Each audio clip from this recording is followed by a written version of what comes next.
महेश थाने की पुलिस नहीं है, अब सब कुछ क्राइम ब्रांच के पास है। मैं अपनी तरफ से कोई कमी नहीं चाहता, लेकिन कुछ गड़बड़ नहीं होनी चाहिए, समझ गए? अर्चना, कावेरी तुम्हारी जिम्मेदारी है। पता करो कि उसने अपना स्टेटमेंट क्यों बदला, और वो एनजीओ वाली देविका चौधरी, उसका क्या रोल है नई स्टेटमेंट के पीछे। और ललित, तुम स्कूल जाके पता करो, देखो महेश, प्रिंसिपल और बाकी का स्टाफ और क्या जानते हैं। मैं कालू से बात करता हूँ। एक और इम्पोर्टेंट चीज़ है, अजीब बात है कि वो इस केस फाइल में नहीं है। क्या मिसिंग है? डिटेल पोस्टमार्टम रिपोर्ट अब तक फाइल नहीं हुई है। नहीं हुई है? नहीं, हमसे छूटी नहीं है। डिटेल्ड रिपोर्ट अभी तक हमें मिली नहीं है, तो हम उसे अटैच कैसे कर दें? अपडेट तो होगा कल्पेश की कब तक आने वाली है। अब ये तो नंदिता जी ही बता सकती हैं कि रिपोर्ट कब तक तैयार होगी। 1-2 दिन और लग जाएंगे, जैसे हो जाएगा मैं आपको फोन करती हूँ। इन्वेस्टिगेशन के हिसाब से श्रुति के साथ जो कुछ हुआ उसका जिम्मेदार कालू यादव था, तो उसका डीएनए मैच किया गया था। नहीं, ऐसी कोई रिक्वेस्ट नहीं आई हमारे पास, और मैंने डॉक्टर रागिनी प्रधान का इंटरव्यू देखा था टीवी पर, लेकिन वो तो हमारे मेडिकल इन्वेस्टिगेशन टीम का हिस्सा है ही नहीं। मतलब ये डॉक्टर रागिनी प्रधान आपकी टीम में नहीं है? नहीं, जहाँ तक मुझे पता है वो तो प्राइवेट प्रैक्टिस करती है। हाँ, लेकिन जब हम विक्टिम की डेड बॉडी पोस्टमार्टम के लिए तैयार कर रहे थे, तब सब इंस्पेक्टर कल्पेश शर्मा ने डॉक्टर रागिनी प्रधान को अलग से बुला लिया था। एनीवे, मैं डिटेल रिपोर्ट तैयार कर रही हूँ, रेडी होते ही आपके पास भिजवा दूंगी। अब इस केस में आगे आने वाली बातें बहुत चौंकाने वाली थी। ये नई इन्वेस्टिगेटिंग टीम को एक ऐसे भंवर में पटकने वाली थी कि कालू यादव के मुख्य अभियुक्त होने के बावजूद केस की फाइल को क्लोज करने के लिए अभी उन्हें कड़ी मेहनत करनी थी।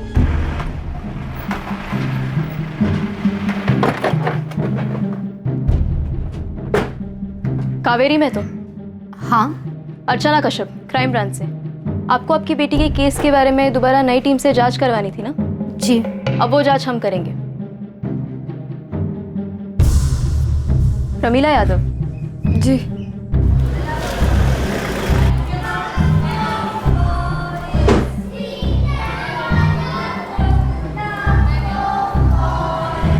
कुछ लेंगे सर? चाय, कॉफी? सीसीटीवी फुटेज जो पहली टीम को नहीं दिए थे आपने। और सीसीटीवी तो अभी लगना शुरू हुआ है श्रुति का केस होने के बाद, और सब जगह लगवा रहे हैं। आप चाहें तो चेक कर सकते हैं। महेश, मुझे 5 मिनट में तुम, निधि दहिया और दक्षा जायसवाल एक साथ यहाँ पर चाहिए। 5 मिनट में तो नहीं हो पाएगा, बच्चों की क्लास चल रही है। कब खत्म होगी क्लास? अरे ऐसे कैसे कह रही है? आपके फोन नहीं आया था?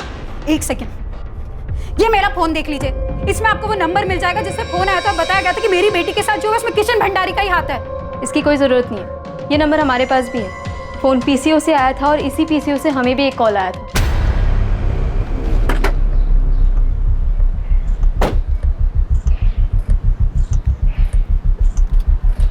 बोलो भाई। Crime branch. पीसीओ है साहब, बहुत लोग फोन करते हैं यहाँ से। लेकिन देखा तो होगा ना तुमने, 2 बार आया था वो। एक बार 20 जुलाई को रात 10:30 बजे एक औरत को फोन किया था। फिर किसने किया है? किसी स्कूल वाले ने ही। और दूसरी बार 25 जुलाई को दोपहर 3:30 बजे मुझे फोन किया था। PSI Lalit speaking, crime branch. आप लोग इस केस पर हो? अब 1 रुपया मिलता है साहब एक फोन का, क्या याद रखो? तो याद होता तो बता देता मैं। देख, कोशिश कर उस आदमी को याद करने के लिए, बहुत ही काम का आदमी है वो हमारे लिए।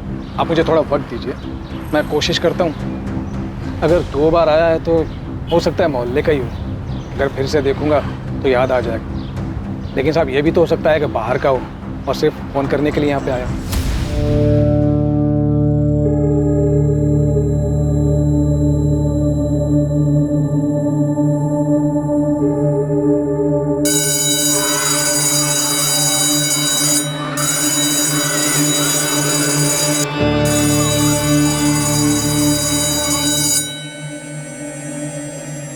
तूने अपने बयान में लिखा है कि जिस दिन श्रुति अकेली निशा के बिना घर पर आई और तेरी बीवी प्रमिला भी घर पर नहीं थी, उस दिन तूने श्रुति के साथ बहक गया था मैं साहब। श्रुति तो बहुत सुंदर दिखती है।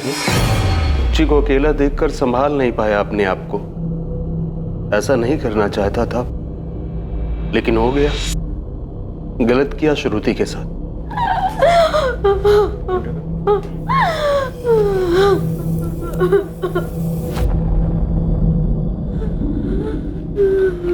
जो हुआ उसे भूल जा बेटा, किसी को बोलना मत। मम्मी पापा को भी नहीं, है ना? समझ गई ना? नहीं तो वो लोग बोलेंगे तू झूठ बोल रही है, और मैं भी ये बोलूंगा कि तू झूठ बोल रही है। तू नहीं बोलेगी ना? मतलब तूने जबरदस्ती की? जी साहब। तो वो चुप क्यों रही, चिल्लाई क्यों नहीं? वो मुंह दबा दिया था। उसकी हालत और खराब हो गई, कब पता चला तुझे? जब पेट दर्द और उल्टी शुरू हुई तो डॉक्टर बन गया, 10 साल की बच्ची को दवा दे दी। कहां से लाया था दवा? एरिया की बाहर की दुकान से। दुकान का नाम याद नहीं। जब श्रुति की मौत की खबर आई तब तो समझ में आ गया होगा कि तूने श्रुति को मारा है। पाप हो गया था साहब मुझसे। साहब मैं पापी हूं साहब, मुझे फांसी दे दो साहब। साहब मुझे मार दो साहब, फांसी दे दो साहब। कालू भाई ऐसा कर ही नहीं सकते। अरे बहुत सालों से जानते हैं हम उन्हें। एकदम गलत इल्जाम लगाया गया है उन पर। और तुम्हें स्कूल वालों पे इल्जाम लगाने के कितने पैसे मिले? अरे ओ मैडम, आप भी मिली हुई हो स्कूल वालों से? अब पिछली बार जो पुलिस आई थी उनसे? एक औरत हो के एक औरत के बारे में ऐसा सोच भी कैसे सकती हैं आप? किसी ने पैसे नहीं लिए मैडम, और न ही मेरे पति ने कुछ किया है। प्रमिला यादव, तुमसे भी बात करूंगी मैं, पहले कावेरी से कर ले। सच बोल रही है प्रमिला। श्रुति और निशा दोनों बेटी जैसी है कालू भाई के लिए। ना मुझे ना मेरे पति को लगता है कि वो ऐसा कुछ कर सकते हैं। पहले तो तुम कुछ नहीं कहना चाहती थी, फिर वही एक फोन आया और तुमने सारी बात मान ली। क्यों? किसका फोन? और कालू को अरेस्ट करने के एक दिन बाद ही ये फोन क्यों आया? हाँ, अगर कोई शुभचिंतक ही था तो पहले क्यों नहीं बताया उसने? मुझे पहले भी लगता था कि कालू भाई श्रुति के साथ ऐसा कुछ नहीं कर सकते, उनका हाथ नहीं है इसमें। अरे जिसकी बेटी मरी उसकी बात तो आप लोग सुन ही नहीं रहे हैं। 13 तारीख की रात को हम सब साथ खाना खा रहे थे, सब ठीक था, हंसी मजाक चल रहा था। हम लोग खाना खा रहे थे और श्रुति खेल रही थी, निशा के साथ मस्ती कर रही थी। मुझे डांट लगाना पड़ा उसे कि खेल रोककर खाना खा ले। मैंने अगली सुबह उसे स्कूल छोड़ा। हंस रही थी, खुश थी, हर रोज की तरह। मर्द नहीं समझ सकते, लेकिन आप तो औरत है, आप तो समझ सकती है। सोचिए, एक 10 साल की लड़की को एक दिन पहले दवाई दी गई क्योंकि उसे बहुत दर्द हो रहा था और किसी को पता नहीं चलता। और ऐसा दर्द उसकी माँ से छुपा हुआ रह सकता है? बताइए जरा। माना कि नहीं छुपा सकती, लेकिन फिर आप लोगों ने ये बात पहली वाली टीम के सामने क्यों नहीं उठाई? अरे मैडम, चिल्ला चिल्ला के कहा था, लेकिन सुनना क्या चाहते थे वो लोग? कालू भाई को पकड़ने के बाद बस जैसे तैसे मामला खत्म करना था। आप देविका जी से पूछ लीजिए, वो थी साथ में जब मैंने बोला था। और देविका इस केस में कैसे आई? आपने बुलाया या खुद घुस गई? क्या फर्क पड़ता है मैडम, उनके रहने ना रहने से सच बदल जाएगा? सच बदलेगा नहीं, लेकिन सच बदलने की कोशिश जरूर की जा सकती है। आपकी बेटी की मौत हुई है, तकलीफ में थी वो। आप जानती है ना, अगर आप झूठ बोल रही है तो आप खुद उसके साथ अन्याय कर रही है। मैं अन्याय कर रही हूँ मेरी बच्ची के साथ? अरे आप लोग समझ ही नहीं रहे। ऐसा दर्द तो एक औरत भी सहन नहीं कर पाती है। श्रुति तो फिर भी बच्ची थी, सिर्फ 10 साल की, मेरे बगल में सोती थी। मुझे नहीं पता चलता क्या? वो चुप नहीं बैठती, मुझे बताती। मुझसे बेहतर मेरी बेटी को कौन जान सकता है? मैं नहीं मानती कि आप लोग जो कह रहे हो वो सच है।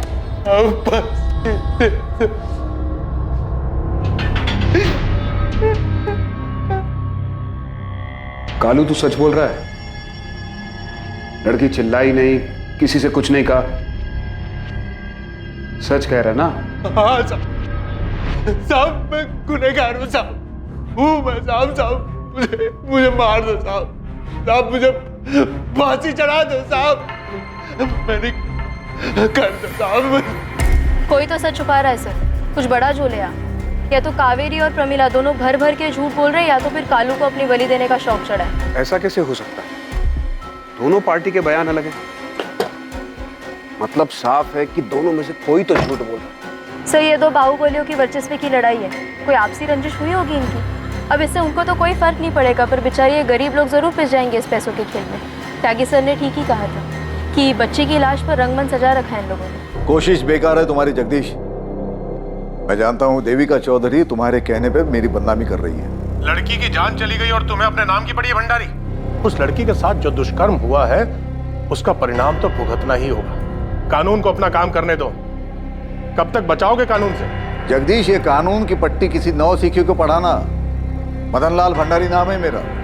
लाख कोशिश कर लो, मेरा बाल विवाह का नहीं कर पाओगे तो। और इसे चेतावनी समझो या धमकी, अगर तुम नहीं रुके तो मैं शुरू हो जाऊंगा। फिलहाल तो मेरी सलाह मानो भंडारी, और अपने स्कूल को बचाओ। इन क्राइम ब्रांच वालों के हाथ कुछ लग गया ना तो ताला लगा देंगे। तुम्हारे स्कूल पर भी और तुम्हारे बेटे की आजादी पर भी।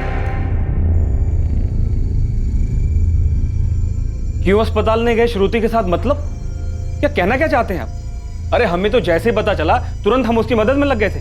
तो फिर ये मदद आप लोगों ने आगे तक क्यों नहीं की? हाँ, क्यों सिर्फ 2 मेड के सहारे उस दर्द में कराती हुई बच्ची को छोड़ दिया आपने? निधि जी, आप तो प्रिंसिपल हैं, आपने जिम्मेदारी लेकर क्यों किसी और को नहीं भेजा बच्ची के साथ? उतना खून देखने के बाद कुछ समझ में नहीं आ रहा था, पर फिर भी मैंने डॉक्टर को बुलाया, लेकिन उसे आने में वक्त लगता, इसलिए महेश जी ने तुरंत फैसला लिया और बच्ची को हॉस्पिटल भिजवा दिया। मैंने खुद डीएल मेमोरियल फोन किया और उन्हें बताया ताकि वो पहले से अपनी तैयारी करके रखें। हाँ, और आप लोग यहाँ पर अपनी तैयारी कर लें। देखिए, आप तीनों को एक बात मैं अच्छी तरह से बता दूं, मुझे सिर्फ सच सुनना है। किशन भंडारी ने किया ना ये? वो यहाँ रोज आता था या फिर कभी कभी? सर, किशन जी का स्कूल के मामलों से कुछ लेना देना नहीं होता। मैं नाम लेकर पूछ रहा हूँ, शायद पिछली टीम ने नाम नहीं लिया। क्या रोल क्या है किशन भंडारी का स्कूल चलाने में? कोई रोल नहीं है। आप भी यही कहेंगी दक्षा जी? मैनेजमेंट के बारे में मुझे कुछ नहीं पता, मैं सिर्फ एक टीचर हूँ यहाँ पर। आप तीनों मेरी एक बात कान खोलकर सुन लीजिए, अपराधी की मदद करना भी अपराध है।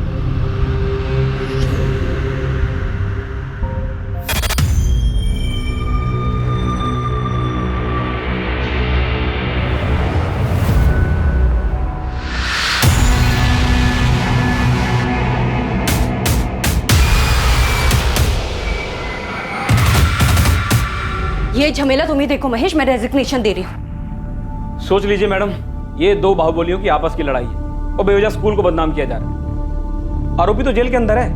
वो क्राइम ब्रांच वाले गलत तो नहीं बोल रहे ना महेश? क्यों तुमने श्रुति को हॉस्पिटल में सिर्फ सादिया और आरती के साथ भेजा? खुद क्यों नहीं गए? मुझे क्यों नहीं कहा? मैडम, जब मैं था ना, आप भी वही थी। अब आप सारी जिम्मेदारी मेरे कंधों पर डाल रही ना। मैंने आपको रोका था कि वहां मत जाओ, किसी को मत भेजो। मैं तो सिर्फ कोऑर्डिनेटर हूँ, आप प्रिंसिपल हैं, जिम्मेदारी आपकी बनती थी।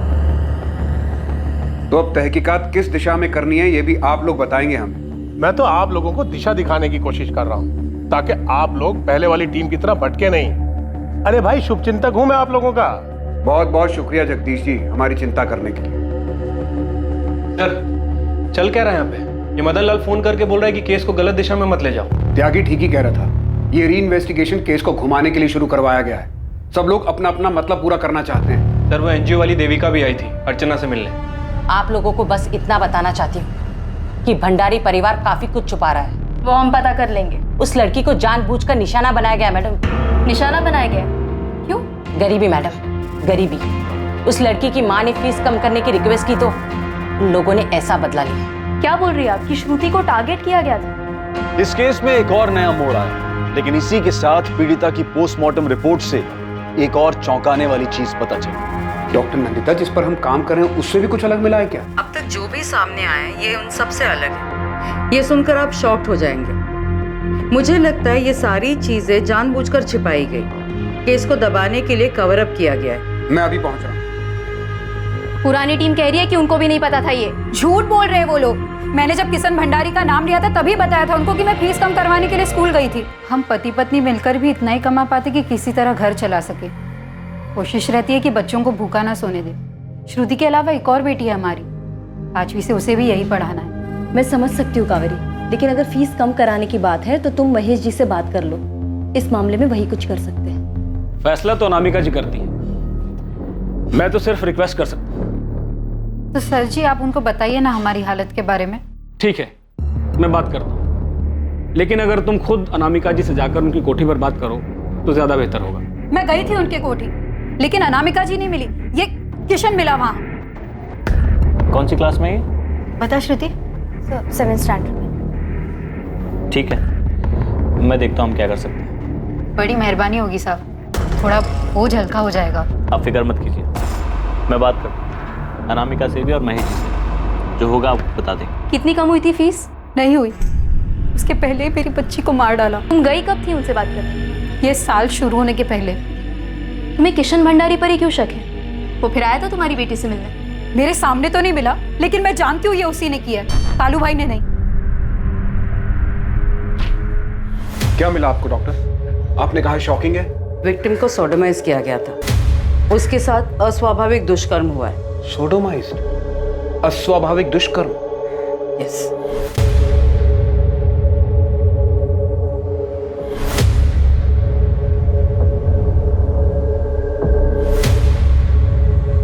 पूरे पोस्टमार्टम की हमने वीडियो रिकॉर्डिंग की है। इसके अलावा भी एक और चौंकाने वाली बात सामने आई ऑफिसर। विक्टिम की डेड बॉडी से हमें किसी पिल के कोई भी ट्रेसेस नहीं मिले। उसके साथ बहुत बुरी तरह से अस्वाभाविक दुष्कर्म हुआ है, जिसकी वजह से बहुत खून बहा और डेथ हुई। तो फिर ये प्रेगनेंसी वाली बात कहाँ से आ गई? मैं भी हैरान हूँ कि ये अफवाह सामने कैसे आई, जबकि श्रुति के साथ जो कुछ भी हुआ वो अननेचुरल थी। वो फिजिकली इमेच्योर थी। फिजिकली इमेच्योर मतलब आप ये बोल रही हैं कि वो पेट से हो ही नहीं सकती? किसी भी हाल में हो नहीं सकती। मुझे ये समझ में नहीं आ रहा कि डॉक्टर रागिनी प्रधान इस नतीजे पर कैसे पहुंची और उन्होंने इन स्पिल्स का जिक्र कैसे किया। जब मैं पोस्टमार्टम कर रही थी तो मुझे समझ में आ रहा था कि कुछ ना कुछ तो गड़बड़ है। हमने विसेरा और डीएनए प्रिजर्व किया है और अब मैं श्योरिटी के साथ कह सकती हूँ कि विक्टिम प्रेग्नेंट हो ही नहीं सकती।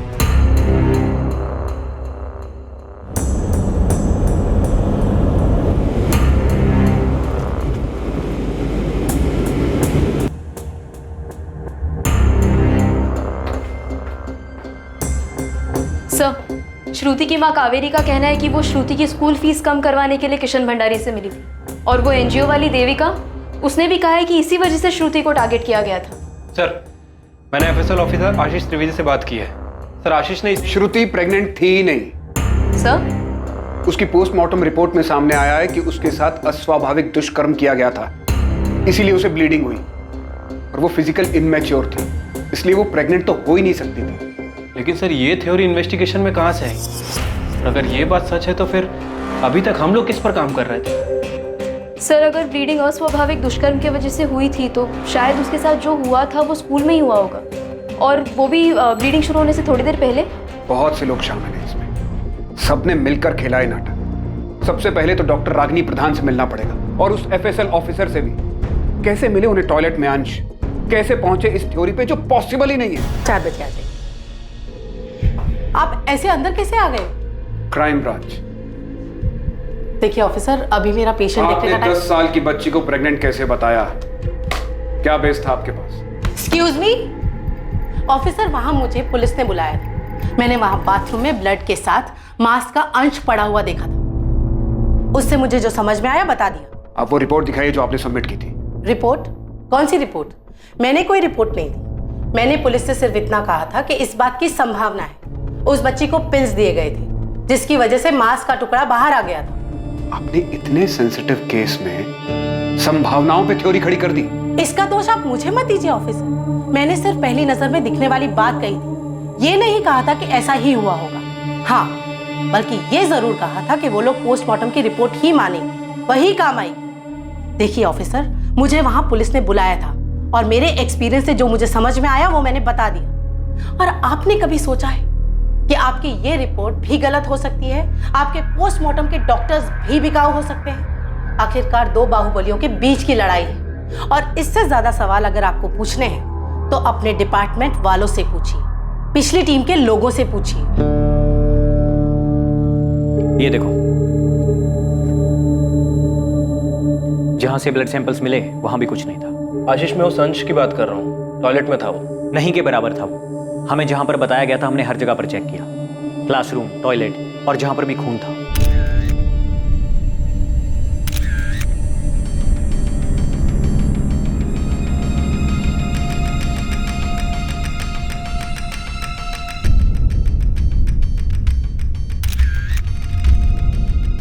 मैं जानता हूं कि तुम उस अंश के बारे में बात कर रहे हो जो टॉयलेट से मिला था, लेकिन मुझे लगता है वैसा है नहीं जैसा बोला जा रहा था। मैंने डॉक्टर नंदिता से बात की कि विक्टिम के साथ ऐसा दुष्कर्म नहीं हुआ था। आशीष, ऐसा भी तो हो सकता है कि कोई गलती हुई हो, सीन को क्रिएट किया गया। ये मैं नहीं बता सकता। हम उन्हीं चीज़ों को जांचते हैं जो क्राइम सीन से मिली होती हैं। इसमें मैं क्या सीन क्रिएट कर सकता हूँ? उसके साथ अस्वाभाविक तरीके से दुष्कर्म हुआ था। बहुत बुरे तरीके से हुआ था। डॉक्टर जयदेव का मानना है कि जिस अंश के बारे में बात हो रही है वो आंतों का टुकड़ा हो सकता है। आंतों का टुकड़ा?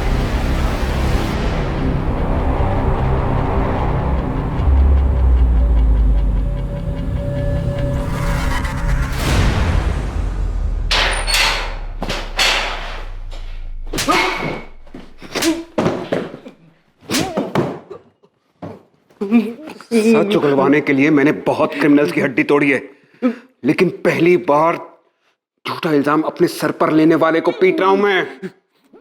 बता, बोल, किसके लिए बलि का बकरा बन रहा है तू? बोल कालू, किसके लिए बलि का बकरा बन रहा है तू?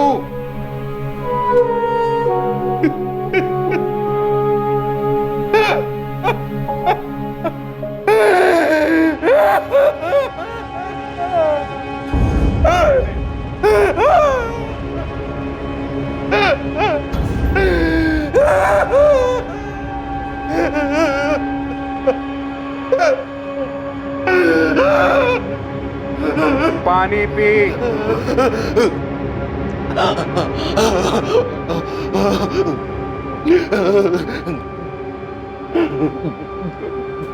क्यों किया कालू? किसके लिए? किसके लिए साहब? किसके लिए?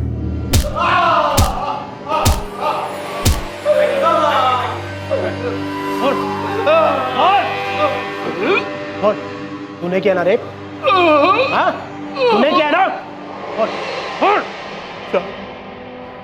पहले वाले साहब दिन रात मारते थे, ऐसा लिटा के, पता नहीं कैसे कैसे साहब कहाँ कहाँ मारा है साहब, हम दिखा भी नहीं सकते आपको। वो बड़े साहब ने मुझे बताया कि मैंने क्या किया, तोते के जैसे रटा दिया। किसी ने भी नहीं सोचा कि उस बच्ची को मैं बहुत ज्यादा प्यार करता था, अपनी बेटी के जैसे। मेरी बात किसी ने नहीं मानी, किसी ने नहीं मानी साहब। लेकिन मैंने तो नहीं मारा तुझे, आराम से पूछा था, फिर सच क्यों नहीं बोला तू? वो साहब लोग भी आते थे तो यही बोलते थे, लेकिन अगर मैंने कुछ किया हो तो बताओ। वो पूछते थे फिर मारते थे, पूछते थे फिर मारते थे। परेशान हो गया था, मैंने तो उम्मीद छोड़ दी, इसीलिए वही आपसे बता दिया साहब। और अब बाहर जाके मैं करूंगा भी क्या? दुनिया की नजरों में हजारों सवाल होंगे, सब बलात्कारी कहेंगे मुझे, अपनी बेटी का ही बलात्कार, अपने घर वालों से कैसे नजर मिलाऊंगा साहब? उम्मीद मत छोड़ कालू, श्रुति की मां कावेरी ने भी यकीन नहीं किया कि तू ऐसा कुछ कर सकता है। तुझे पकड़ा तो उन लोगों ने हंगामा कर दिया। हम इस केस की जांच फिर से कर रहे हैं।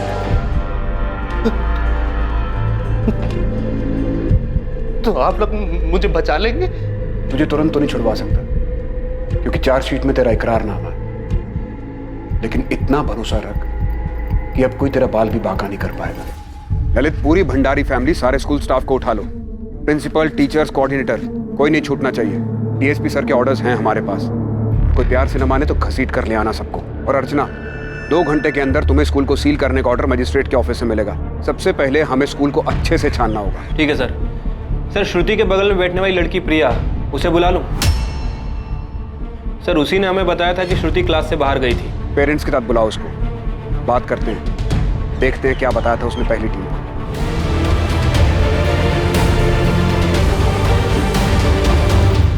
मेरी तरफ इशारा कर रहे हो माथुर? इशारा नहीं कर रहा हूं त्यागी, सीधे सीधे पूछ रहा हूं। इस केस में तुमने अपराधियों के साथ मिलकर काम किया? जो मुंह में आए बको मत, सोच समझ कर बोलो। हमने वही किया जो इन्वेस्टिगेशन में पता चला। और ये पोस्टमार्टम की रिपोर्ट तो अभी आई है ना? क्या अब तक हम हाथ पर हाथ धरकर बैठे रहते? खेल खेल रहे हैं ये लोग। तुम क्यों चिढ़ रहे हो कल्पेश? तुम्हारा खेल बिगड़ गया इसके लिए? मिली भगत सामने आ गई सबकी। अब ये भी बता दो कि डॉक्टर रागिनी प्रधान कहां से आ गई इसमें? सुना वो तुम्हारी जान पहचान वाली है? मेरी जान पहचान वाली है, इसीलिए अर्जेंट में आई, क्योंकि टॉयलेट में कुछ पड़ा हुआ मिला था और वो बहुत बड़ा सबूत साबित हो सकता था। पानी में बह सकता था, वेस्ट हो सकता था। ऑन द स्पॉट डिसीजन लेना था, एक्सपर्ट की जरूरत थी, इसलिए डॉक्टर रागिनी प्रधान को बुलाया। समझ में आया? असली रिपोर्ट को साफ करने की पूरी तैयारी कर ली थी तुमने। किसके कहने पे किया ये सब? रिपोर्ट में और क्या क्या बदला सबने मिलकर? त्यागी, उस बच्ची को सोडोमाइज्ड किया गया था, फिजिकली इमैच्योर थी वो बच्ची। कैसे दबाई ये बात? बाहुबली लोगों का आता है इन सब में। अगर उन्हें कुछ दबाना ही है तो वो पोस्टमार्टम रिपोर्ट भी तो बदल सकते हैं। मैंने पहले बताया था माधव, रंगमंच सजाया गया बच्ची की लाश पर। यह केस उतना आसान है नहीं जितना दिखाई देता है।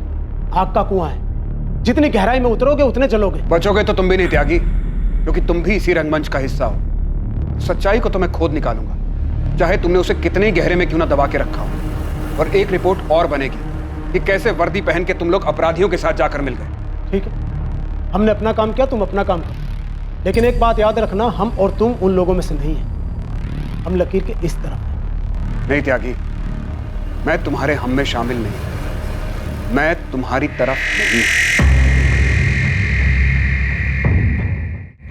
गलत दिशा में जा रहे हो ऑफिसर,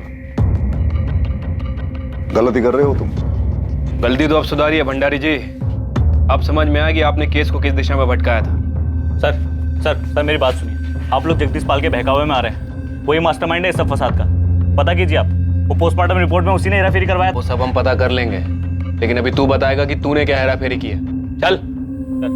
सर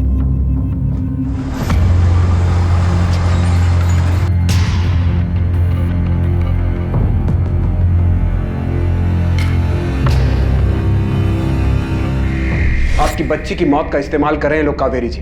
आप सही थी, बहुत बुरा हुआ है आपकी बच्ची के साथ, लेकिन वो नहीं हुआ जो हमें बताया गया है। मतलब कालू भाई ने कुछ नहीं किया ना?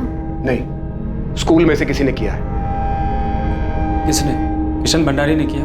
हम पता लगा रहे हैं और बहुत जल्द आपको भी बता देंगे। इन लोगों ने सबूत मिटाने की कोशिश की है, लेकिन हम लोग इन्हें छोड़ेंगे नहीं, पकड़ के रहेंगे।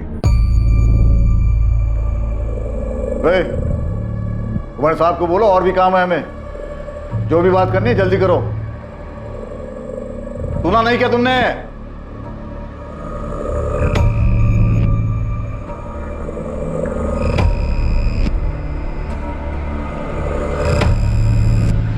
प्रिया, क्या देखा था आपने? श्रुति दक्षा मिस की क्लास के पहले बाहर गई थी।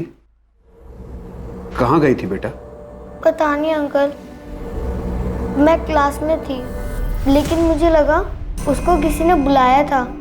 मैंने ये बात पहले भी बताई थी। आपने ये बात पहले बताई थी?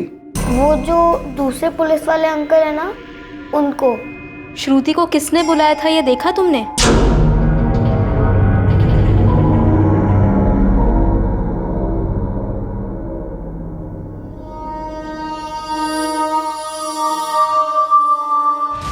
कौन था वो प्रिया?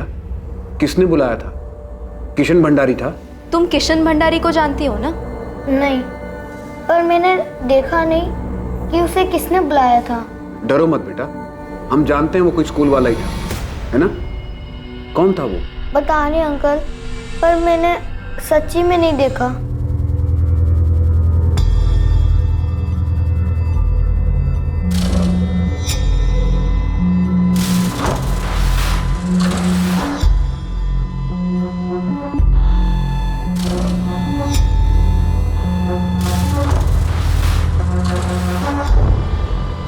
यहां से बाहर आई हो।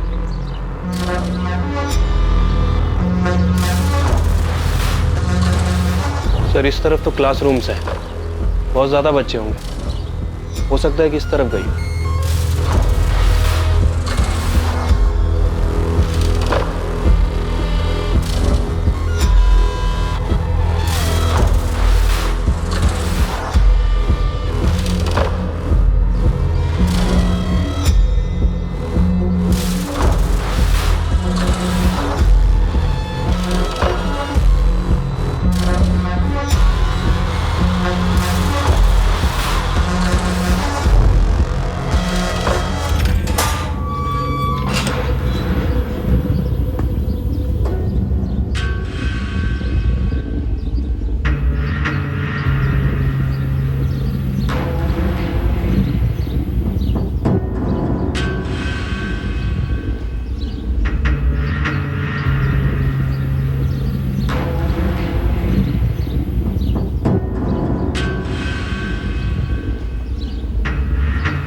ये क्या है?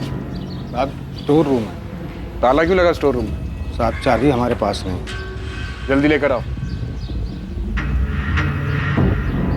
ललित, स्कूल में कुछ हुआ और किसी को पता ही ना चले, ऐसा तो नहीं हो सकता। सर, बच्चों को पता नहीं चला एक बात समझ में आती है, लेकिन यहाँ स्कूल में हर आदमी बच्चा बनने की कोशिश कर रहा है। तो मुझे लगता है कि स्कूल में जो भी हुआ है, ये प्रिंसिपल और ये महेश ये हमसे मिलकर छुपा रहे हैं। 14 जुलाई को लगभग 10:20 पे श्रुति क्लास से बाहर गई और लगभग 11:05 तक वापस आ गई। किसने बुलाया था उसे?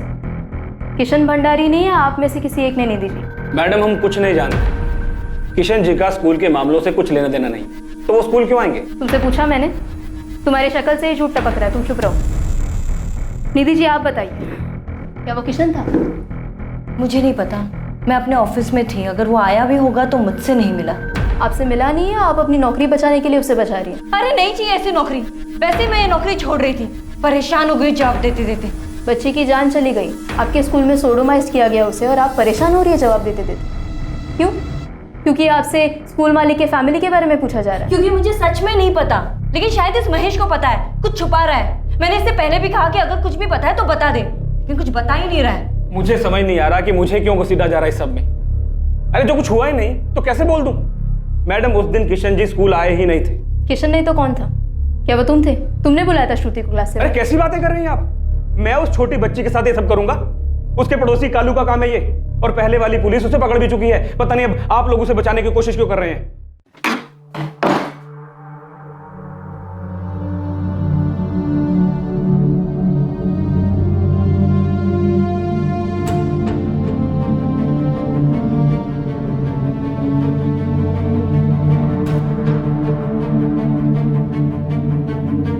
इस कमरे से कभी कोई सैंपल ही नहीं लिया गया सर, शायद इसीलिए फॉरेंसिक रिपोर्ट में इस कमरे का कोई जिक्र ही नहीं है। इस कमरे पर किसी का ध्यान ना जाए इस बात की पूरी कोशिश की गई होगी। इस कमरे की आखिरी बार सफाई कब हुई थी?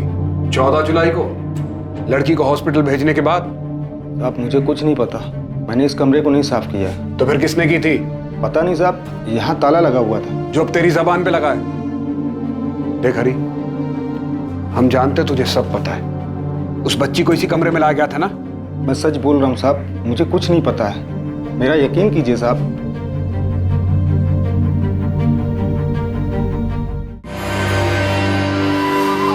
इंस्पेक्टर तुम जानते नहीं कि मदन लाल भंडारी कौन है, वरना कल दोपहर से इस तरह हमें यहाँ पे बिठा के नहीं रखते तुम।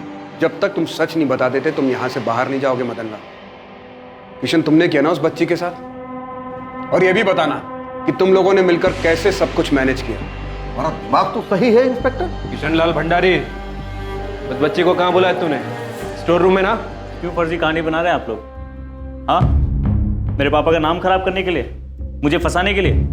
सर सच यही है कि मैं वहाँ गया ही नहीं था, मैं स्कूल नहीं गया था, मैं वहाँ जाता ही नहीं हूँ सर। और इस नई कहानी के लिए तुमने और तुम्हारी पोस्टमार्टम टीम ने जगदीश से कितने लिए हैं? तुमने कितने दिए थे इंस्पेक्टर त्यागी, सब इंस्पेक्टर कल्पेश और डॉक्टर रागिनी प्रधान को? नहीं जानते मैं क्या कर सकता हूँ। ये क्राइम ब्रांच है, यहाँ हम जो चाहें वो कर सकते हैं तुम्हारे और तुम्हारी फैमिली के साथ। तुम कुछ नहीं कर पाओगे।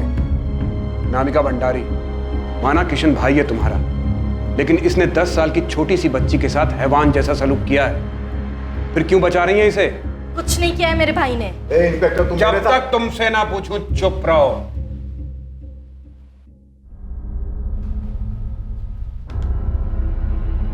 अनामिका, 14 जुलाई को महेश ने 11:10 के बाद तुम्हें 6 कॉल किए, 2-2 मिनट के, और महेश ने 2 कॉल तुम्हें किए मदन लाल।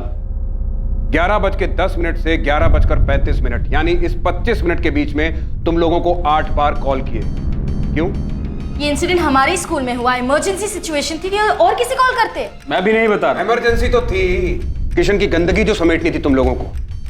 मदन लाल और अनामिका को तुम पल पल की खबर देते रहे महेश, और महेश तुम लोगों से पूछ रहा था कि आगे क्या करना है, कैसे किशन को बचाना है। जबकि श्रुति की मां को तुमने 11:45 पर कॉल किया, उसे हॉस्पिटल भेजने के बाद, और उसके बाद इंस्पेक्टर त्यागी और सब इंस्पेक्टर कल्पेश को कॉल किए गए। ये रहे सारे कॉल रिकॉर्ड। इन कॉल रिकॉर्ड से कुछ नहीं साबित कर पाओगे तुम इंस्पेक्टर, ये सारे इस केस से ही जुड़े हैं। मैं उस स्कूल का मालिक हूं, तो जाहिर है कि महेश इमरजेंसी में मुझे ही कॉल करेगा ये गाइडेंस लेने के लिए कि आगे क्या करना है, कैसे करना है, कैसे चीजों को रफा दफा करना है। कुछ नहीं कर पाओगे तुम, कुछ भी नहीं साबित कर पाओगे तुम। भूल है तुम्हारी, किशन ने खून किया है, सबूत तो हम ढूंढ लेंगे। मेडिकल नहीं हुआ ना तेरा?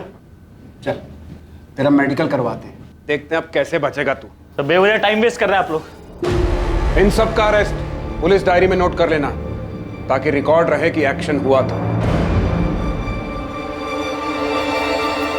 मेरा फोन लाओ। सर यहाँ फोन देना अलाउड नहीं है। तो जाके इंस्पेक्टर त्यागी तक मेरा एक मैसेज पहुंचा दो। सर यहाँ मैसेज देना भी अलाउड नहीं है। अर्चना, इनकी एकता में फूट डालो। मुझे लगता है इनमें कमजोर कड़ी महेश है, वो सब जानता है और टूट भी सकता है। उससे कहो कि सब सच बता देगा तो बच जाएगा। जी सर, लेकिन क्या आपको लगता है कि हमारी मेडिकल काम आएगी? सिर्फ मेडिकल से काम नहीं चलेगा, इन्वेस्टिगेशन में बहुत गड़बड़ है। हमें कोई स्ट्रॉन्ग गवाह चाहिए। इससे काम नहीं बनेगा। लेकिन डॉक्टर नंदिता, उसने जबरदस्ती किया था बच्ची के साथ, तो उसके प्राइवेट पार्ट पर इंजरीज आई होंगी। बिल्कुल आई होगी, पर आज की तारीख देख रहे हैं आप? इंसिडेंट 14 जुलाई को हुआ था। अच्छा खासा टाइम बीत चुका है। गलती तो हुई है। पहली वाली टीम ने पब्लिक प्रेशर में आके उसे कस्टडी में तो लिया, लेकिन किशन का मेडिकल नहीं कराया, वरना सच कब का सामने आ जाता। श्रुति की बॉडी से आप लोगों को कोई डीएनए, कोई सेमेन कुछ मिला? कैसे मिलता माथुर? बहुत खून बह चुका था, और ऊपर से वो 2 मेड्स, उन्होंने सफाई में कोई कसर नहीं छोड़ी थी। अब हमें भी कोई कसर नहीं छोड़नी चाहिए। ये लोग इतनी आसानी से मुंह खोलने वाले नहीं है। खेल खेला इन्होंने, हम भी खेल खेलेंगे। वो महेश ही, अर्चना, हमें जो चाहिए वो महेश ही दे सकता है। महेश को ऑफर दो कि सरकारी गवाह बन जाए, उस सब कुछ बता दे तो बच जाएगा। सिर्फ यही एक तरीका है। हमें किशन को पकड़ने के लिए कुछ स्ट्रॉन्ग सबूत चाहिए। केस में हुई गड़बड़ असली मुजरिम को बाहर जाने का रास्ता देने के लिए की गई लग रही थी। लगातार इंटेरोगेशन के बाद भी संदिग्धों की चुप्पी असली आरोपी और पुलिस के बीच दीवार बनकर खड़ी थी। महेश चतुर्वेदी, जो शायद इकलौता ऐसा इंसान था जिसे इस अपराध के बारे में सारी जानकारी है, वो अपनी जुबान से टस से मस नहीं हो रहा था और किसी भी हालत में कुछ भी बताने के लिए तैयार नहीं था। किशन भंडारी के मेडिकल से भी कुछ मिलने की आस बहुत कम थी। मैंने कहा था इससे काम नहीं बनेगा। आप लोगों ने बहुत देर कर दी। किया तो उसी ने है। जमकर कूटेंगे तो मान भी लेगा। तो कोर्ट में पलट जाएगा, तब क्या करेंगे आप? स्टोर रूम का क्या हुआ?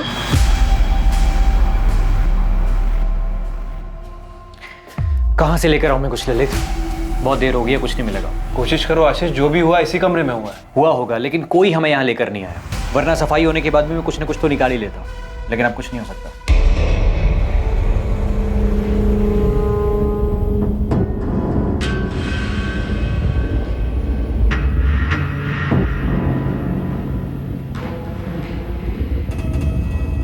नहीं किया तूने, कुछ नहीं होने दूंगा तुम्हें। बस 1-2 दिन रुक जा, बेल हो जाएगी हमारी।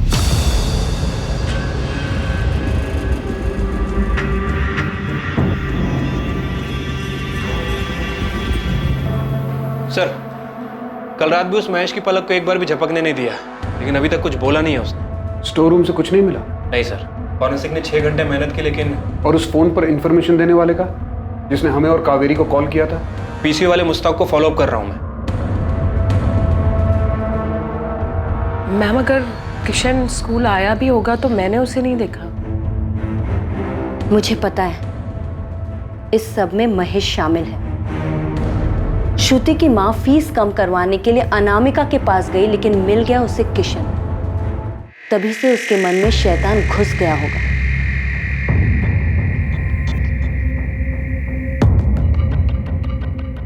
हमने भले ही उसे नहीं देखा, लेकिन किशन स्कूल जरूर आया होगा। क्राइम ब्रांच वाले बोल रहे हैं कि जो कुछ भी हुआ है वो स्कूल के स्टोर रूम में हुआ है। केस को किसी नतीजे पर पहुंचाने के लिए एक मजबूत सबूत की जरूरत थी, जिससे यह साबित हो सके कि किशन ही असली आरोपी है। जिस सबूत की जरूरत थी वो था तो, पर नजर नहीं आ रहा था। लेकिन अब आरोपी बहुत देर तक बचने वाला नहीं था। ये ड्रेस तो आप पहले ही देख चुके हैं, इसमें सिर्फ खून है। डॉक्टर नंदिता, हॉस्पिटल आते वक्त श्रुति ने ये ड्रेस पहना था? हाँ, इसी में आई थी वो। कैसे? क्योंकि क्राइम के वक्त उसने कुछ और पहना था। नहीं, ये कपड़े नहीं थे। ये ड्रेस लाने के पैसे तो मैंने दिए थे, लेकिन श्रुति ने स्कूल यूनिफॉर्म पहना था। स्कूल यूनिफॉर्म इतना खून खून हो गया कि हमने उसके कपड़े चेंज किए थे। बच्चे का पूरा यूनिफॉर्म, सारा कपड़ा खून खून हो गया है। तो एक काम कर, ये पैसे पकड़ और दूसरे कपड़े ले। तो फिर स्कूल यूनिफॉर्म कहाँ है? मुझे नहीं पता सर। क्या बोल रहे हो कल्पेश? दिया ही नहीं? हाँ सर, यूनिफॉर्म दिया ही नहीं था हमें। दिया नहीं था, डिस्ट्रॉय कर दिया त्यागी। लिमिट में रहो माथुर, ज्यादा हो रहा है। अगर ऐसा हुआ ना त्यागी, तो मैं भूल जाऊंगा कौन वर्दी वाला और कौन नहीं। सबूत मिटाने का चार्ज सब पर लगेगा। हमें यूनिफॉर्म कभी मिली ही नहीं। और अगर यूनिफॉर्म डिस्ट्रॉय हुई भी है ना तो उस महेश ने की होगी, जाकर उससे बात करो। हमने अपना काम ठीक से किया, हम पे कीचड़ मत उछालो। महेश, श्रुति की स्कूल यूनिफॉर्म कहाँ है? स्कूल यूनिफॉर्म मुझे नहीं पता। देख महेश, अब तक जितना तोड़ा है ना वो सिर्फ ट्रेलर था, समझा? यूनिफॉर्म सच में कहा मुझे नहीं पता। अफरा तफरी का माहौल था, कहाँ गया मुझे क्या पता। सर, यूनिफॉर्म मिल सकता है।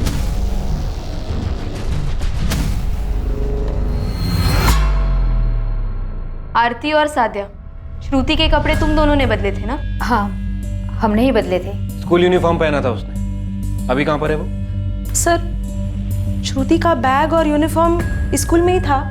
महेश सर ने बोला कि दोनों को पैक करके उसके घर पे दे दो, तो मैंने दे दिया। दादी, ये यूनिफॉर्म श्रुति के बैग में डालो और उसके घर पर दे दो। बाकी कोई काम होगा तो बताता हूँ।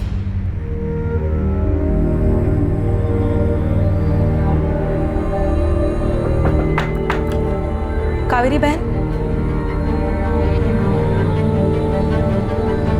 ये श्रुति का बैग, कपड़े भी है इसमें।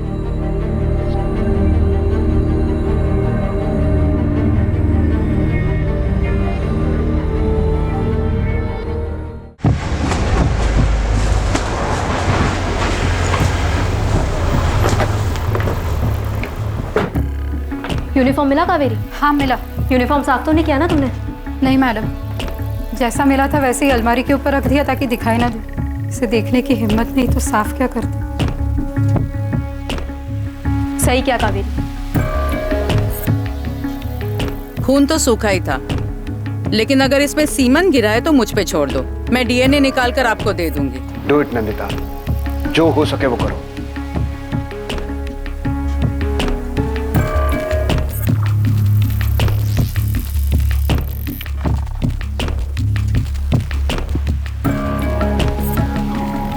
बड़ी भूल हो गई किशन जी।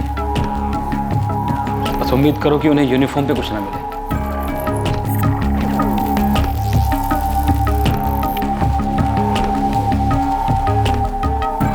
श्रुति, हाँ वो 7th क्लास में है ना, उसकी माँ को फीस कम करवाना था उसका।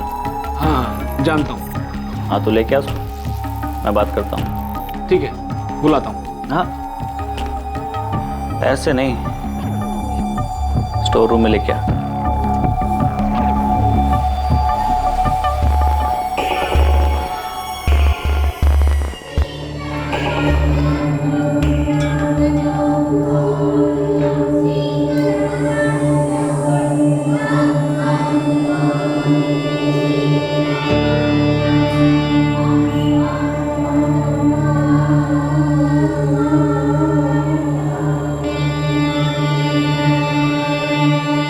किशन जी आए बेटा, तुम्हारी फीस कम कर देंगे। चलो बात कर लेते हैं। सब कुछ बताना अपने बारे में अच्छे से, जो भी पूछे सब बताना और घबराना मत, ठीक है?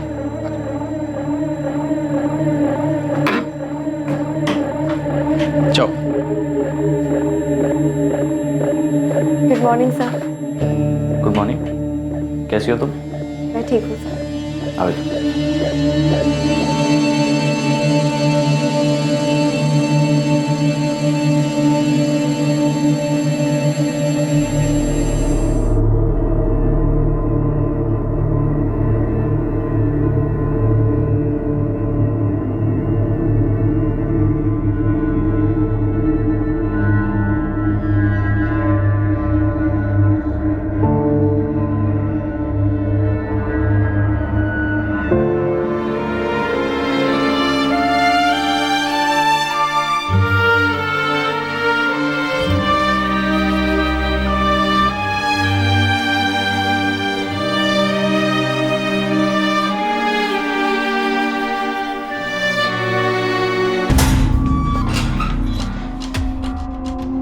चल, तेरा टाइम पूरा हो गया। उठ, अरे उठ, चल।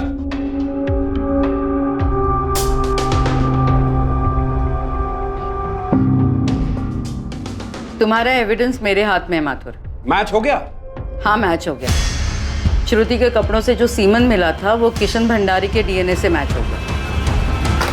मिल गया, उसी कमीने ने किया है। साइंटिफिक एविडेंस मिला है सर, इससे बेटर और क्या होगा। अब इस महेश और किशन को तबीयत से तोड़ते हैं और उसके बाद इन्हीं से क्राइम सीन रिक्रिएट करवाते हैं। ठीक है, करवाओ। किशन भंडारी पर आईपीसी की धारा 377 अप्राकृतिक रूप से यौन संबंध बनाने के लिए, धारा 302 हत्या के लिए और महेश चतुर्वेदी पर धारा 304 गैर इरादतन हत्या के लिए और धारा 202 अपराध की जानकारी छुपाने के चार्जेस लगाए गए।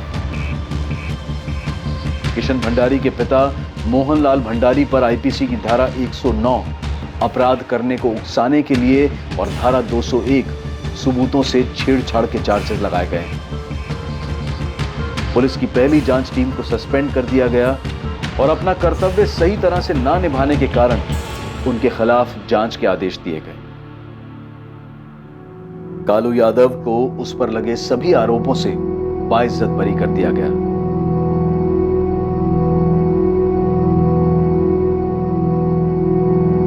कावेरी अपनी बेटी को न्याय दिलाने के लिए लड़ी और आखिरकार उन रसूखदार और ताकतवर लोगों तक पहुंची जिन लोगों ने जुर्म से भागने के लिए बहुत कुछ किया था। कोई खबर? नहीं सर, पीसीओ वाले के पीछे लगा हूं, लेकिन जिस कॉलर ने किशन भंडारी का नाम आगे किया था उसके बारे में कुछ पता नहीं चल रहा है। कोई नहीं, केस को सही बंदे की तरफ घुमाने में बड़ी हेल्प की है उसने। नहीं भी पता चले तो ठीक है। सर वैसे मुझे लगता है कि कोई स्कूल से ही होगा, शायद उसकी इंसानियत जाग गई होगी और उसने हमें फोन कर दिया। वो कॉलर अब तक अज्ञात है, क्योंकि उस अज्ञात कॉलर ने अपनी जिम्मेदारी समझी, क्योंकि श्रुति की मां ने हार नहीं मानी और अपनी आवाज उठाई, क्योंकि कई संगठनों ने आम लोगों का साथ दिया और केस को री इन्वेस्टिगेट करने की उनकी आवाज को बुलंद किया।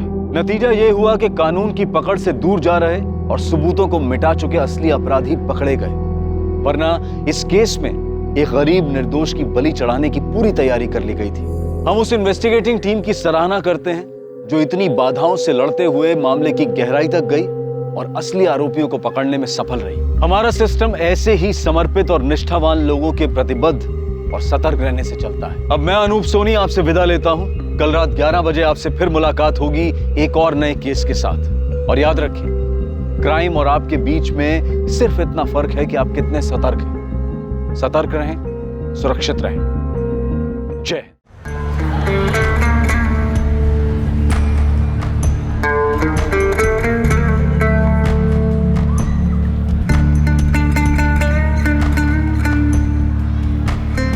हो गया? हाँ, चाय नाश्ता करके निकलते, 10 मिनट दूर है यहाँ से, ऑटो ले लेंगे।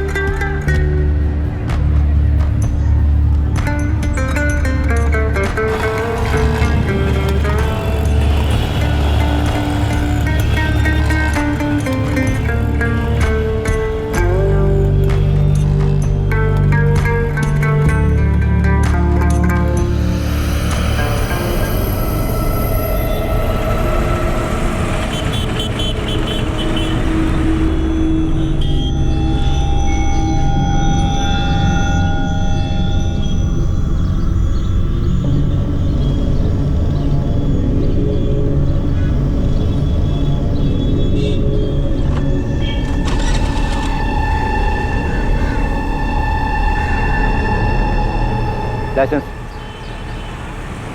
ये सर, पेपर दिखा। सर 4 दिन पहले ही खरीदी है ना सर, तो पेपर से अभी ट्रांसफर नहीं हुए। खरीदने की रसीद वसीद तो होगी, वो दिखा। सर ये रसीद है सर, सेकेंड हैंड खरीदी है सर, कैश देके, वो भी गैरेज से सर, तो यही रसीद है सर। ये रसीद है? हाँ सर, यही रसीद है। पहले ओनर के पेपर की कॉपी तो होगी, वो दिखा। सर पुराने ओनर का कोई पेपर नहीं है सर, यही रसीद है सर, गैरेज से खरीदी है सर। तो लाइसेंस जमा कर लेता हूँ, आराम से ट्रांसफर करा, कोर्ट में पेपर दिखा और लेके जा। सर काम धंधे वाला आदमी हो, कहाँ कोर्ट कचहरी के चक्कर काटता फिरूंगा सर। पेपर तो दिखाने पड़ेंगे, पुराने ओनर के गाड़ी ट्रांसफर करने की एप्लीकेशन, कुछ तो दिखा। सर आपकी मैं गैरेज वाले मोहन से बात करा देता हूँ सर, 4 दिन पहले ही सर गाड़ी खरीदी सर, ये सर फोन पे बात कर लो। साइड में ले ले स्कूटर। सर महज एक स्कूटर के पेपर्स की चेकिंग से इस केस की शुरुआत हुई। एक स्कूटर से शुरू हुआ यह केस एक के बाद एक कई हैरान कर देने वाले सच सामने लाने वाला था। रूटीन चेकिंग में मिला यह चोरी का स्कूटर एक मर्डर केस को रोशनी में लाने वाला था। साहब ये स्कूटर तो पिछले हफ्ते प्रदीप छोड़ के गया था, बोला उसके किसी ग्राहक का है, बेचना है, तो मैंने उसे सेल वाली लाइन में लगा दिया। मोहन भाई, हाँ ये स्कूटर निकालना है मुझे, कोई कस्टमर हो तो बताओ ना। तू चाबी रख के जा, मैं चला के देखता हूँ, बाद में बताता हूँ कितने में जाएगा। प्रदीप कौन? पूरा नाम बता। प्रदीप गोरडिया, स्कूटर राजदीप भाई को बेचा है और पेपर तो प्रदीप ही ट्रांसफर करके देने वाला था। प्रदीप स्कूटर छोड़ के गया था तो मुझे याद आया कि राजदीप भाई को भी स्कूटर चाहिए था, तो मैंने उन्हें फोन करके बुला लिया। साहब, राजदीप भाई ने स्कूटर चला के देखा, उन्हें पसंद आया, उन्हें दाम भी सही लगा, तो उन्होंने कैश दे के खरीद लिया। फोन नंबर दे प्रदीप गोरडिया का, उसने तुझे गाड़ी के असली ओनर के पेपर दिए? नहीं साहब, मैं आपको नंबर देता हूँ। सर, इस प्रदीप गोरडिया की तो लंबी चौड़ी हिस्ट्री निकली। हरीश से पता करो स्कूटर का स्टेटस क्या है। ये स्कूटर भी तो चोरी का नहीं है। हरीश भाई, GJ 10X587332 नंबर की कोई गाड़ी नहीं है, जाली नंबर है ये। लगा ही था मुझे। चौहान भाई, मैंने जो चेसिस नंबर दिया उसे चेक कराइए। ये प्रदीप गरोड़िया बाइक चोर है, पक्का स्कूटर चोरी का है। बिल्कुल सही कह रहे हैं आप, चेसिस के नंबर से रजिस्ट्रेशन निकाला मैंने। स्कूटर का ओरिजिनल नंबर है GJ 03R24398।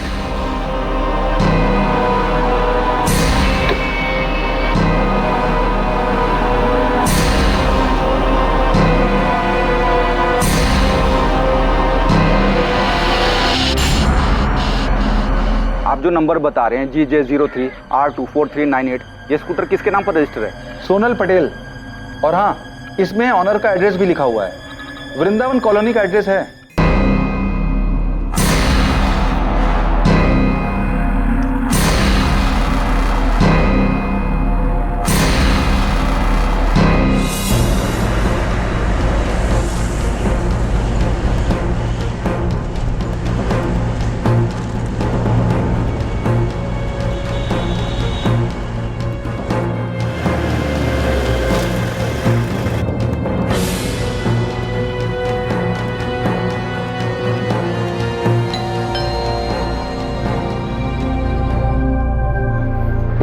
सोनल पटेल का घर यही है?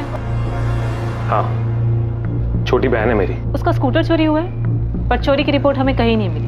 हमने स्कूटर चोरी होने की कोई रिपोर्ट नहीं लिखवाई। स्कूटर सोनल के नाम ही है ना? बुलाइए उसे, कहाँ है वो? घर पर नहीं है, वो घर छोड़कर भाग गए। हमें तो ये भी नहीं पता था कि स्कूटर चोरी हुई है, हमें लगा कि वो स्कूटर लेकर भाग गई है। सोनल भाग गई तो आपने उसकी रिपोर्ट तो लिखवाई होगी? नहीं लिखवाई। आपने वो रिपोर्ट भी नहीं लिखवाई, क्यों? बोल। साहब, मैंने देखा कि 3-4 दिन से वो स्कूटर एक ही जगह पे पड़ा था। किस जगह पे? विमन नगर है ना, उसकी एक गली में।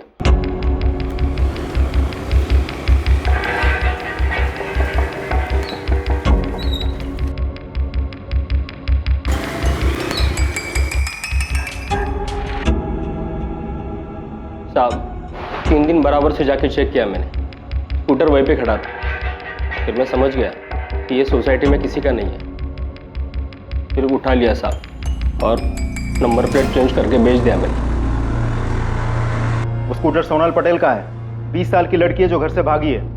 कहाँ है वो? साहब, मैं बाइक चोर हूँ, मानता हूँ कि मैंने स्कूटर बेचा है, लेकिन मैं किसी सोनल पटेल को नहीं जानता हूँ साहब। देवांग जी, आपने सोनल की रिपोर्ट लिखवाई ही नहीं? नहीं। सोनल घर से कब भागी? 17 अक्टूबर को वो कॉलेज के लिए निकली थी, उसके बाद वापस ही नहीं आई। 17 अक्टूबर को गई है और अब तक घर नहीं लौटी, और आप लोगों को उसकी कोई फिक्र नहीं है? 18 की शाम को उसका फोन आया था, कहने लगी कि वापस नहीं आएगी। सोनल बेटा, कहाँ है तू? तुझे पता कितना परेशान है हम यहाँ कि तू। हेलो बेटा, तू कहाँ है? तू ठीक तो है ना? तू बता, मैं आता हूँ तुझे लेने के लिए। पापा, मैं दिल्ली में हूँ और बहुत खुश हूँ। अब मैं वापस घर नहीं आऊंगी। क्या बेटा, तू ऐसा कैसे कर सकती है? इतनी सेल्फिश कैसे हो सकती है? मैं सेल्फिश नहीं हूँ, मैं बस अपनी जिंदगी अपनी पसंद से और अपनी खुशी से जीना चाहती हूँ। पापा देख बेटा, तू अभी सिर्फ 20 साल की, तुझे समझ में नहीं आ रहा कि तू क्या कर रही है। बेटा, यूं घर छोड़कर जाना जो है बेवकूफी है। तू वापस आ जा। मैं भी आपसे यही कह रही हूँ, मैं 20 साल की हो चुकी हूँ, अपना अच्छा बुरा समझ सकती हूँ पापा, और अब मैं तब ही वापस आऊंगी जब मुझे ये यकीन हो जाएगा कि आप लोग मुझे मेरे फैसले के साथ एक्सेप्ट करोगे। तब तक के लिए प्लीज मुझे ढूंढने की कोशिश मत करना, मैं जहाँ भी हूँ बहुत खुश हूँ। प्लीज पापा। बेटा सोनल, हेलो हेलो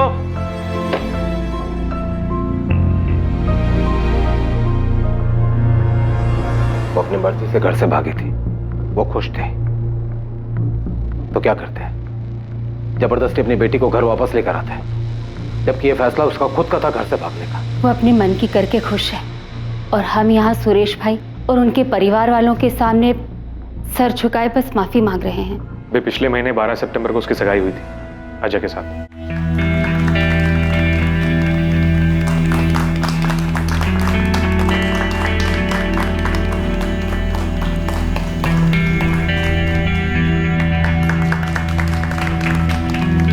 हमें कभी नहीं लगा था कि सोनल इस तरह घर छोड़ के भाग जाएगी।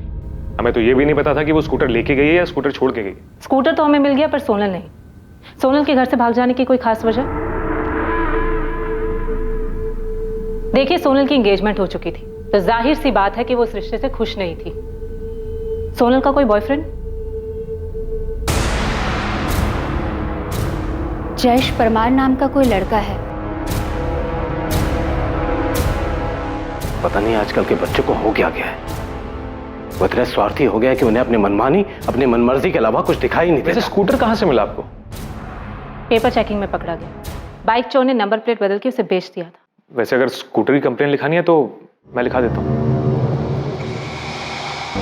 सर, ऐसा लगा जैसे सोनल की फैमिली सोनल के बारे में बात ही नहीं करना चाहती। सोनल के भाई योगेश ने सोनल की बात काटी और स्कूटर की बात शुरू कर दी। लड़की बालिग है, 20 साल की? Yes sir. और लड़का? लड़के का सिर्फ नाम बताया उन्होंने, जयेश परमार। उसके अलावा वो कुछ नहीं जानते।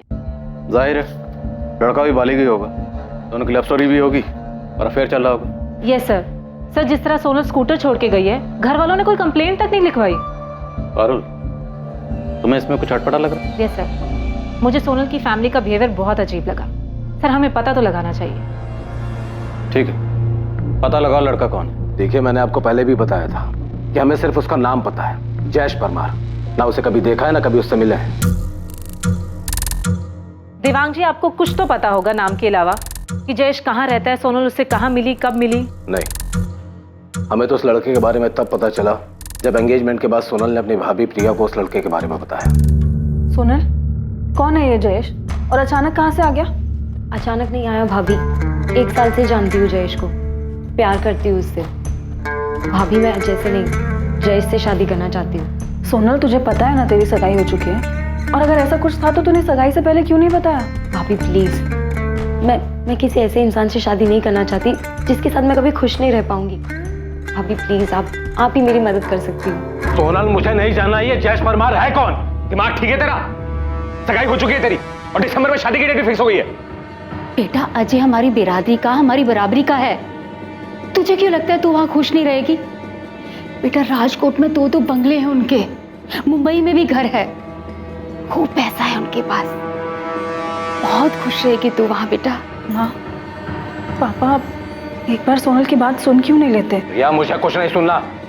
या तुम्हें इसे समझाना चाहिए, उल्टा तुम होगी इसे बढ़ावा दे रही हो।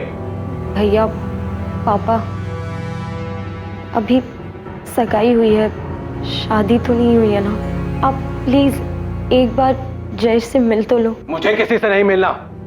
मैंने बहुत सोच समझकर अजय के साथ तुम्हारा रिश्ता तय किया है।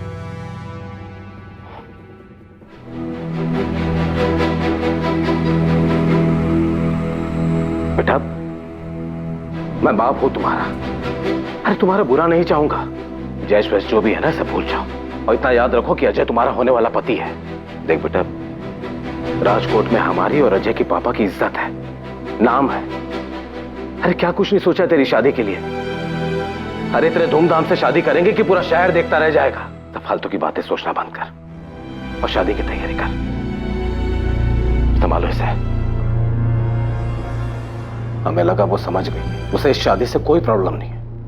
हमें तो इस बात का भी अंदाजा नहीं था कि वो उस लड़के के साथ भाग जाएगी। देवांग जी, आपको कैसे पता कि सोनल जयेश के साथ ही भागी? इसमें पता होने वाली क्या बात है? यही कि क्या वो वाकई में ही भागी है? देखिए मैडम, आप हमारे जले पर नमक छिड़क रही। मेरी बेटी, जिसकी खुशी के लिए मैंने क्या कुछ नहीं किया, उसे 1 मिनट भी अपनी फैमिली के बारे में नहीं सोचा और उस लड़के के साथ भाग गई। वो जहां भी रहे खुश रहे, मुझे कोई दिक्कत नहीं। पर मैडम, मेरी आपसे रिक्वेस्ट है, ये मेरा फैमिली मैटर है, प्लीज आप इसमें दखल ना दें।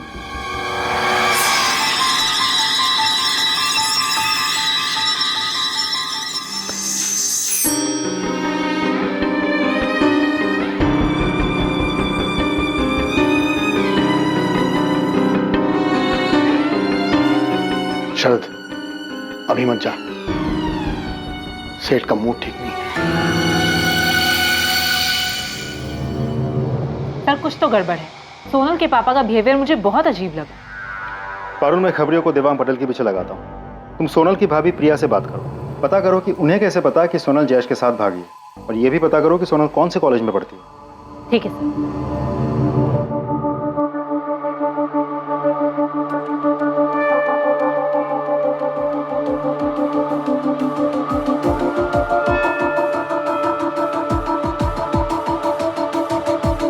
प्रिया, assistant sub inspector Parul Sanghvi, मुझे सोनल के बारे में तुमसे कुछ बात करनी है।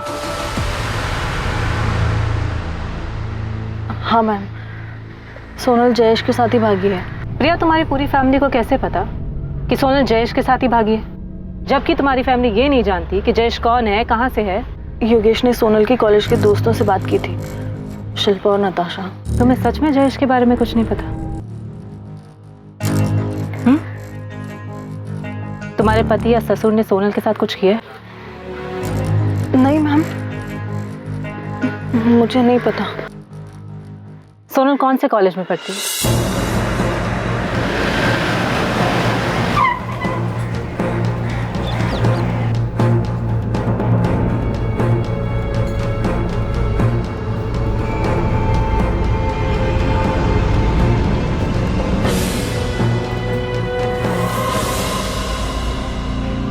हाँ मैम, सोनल के भैया ने मुझे कॉल किया था और जिस दिन से सोनल ने कॉलेज आना बंद कर दिया है उसी दिन से जयेश परमार भी कॉलेज नहीं आया था, और मैंने ये बात योगेश भैया को बताई भी थी। तो इसका मतलब उन दोनों ने भागने की प्लानिंग पहले से ही कर रखी थी?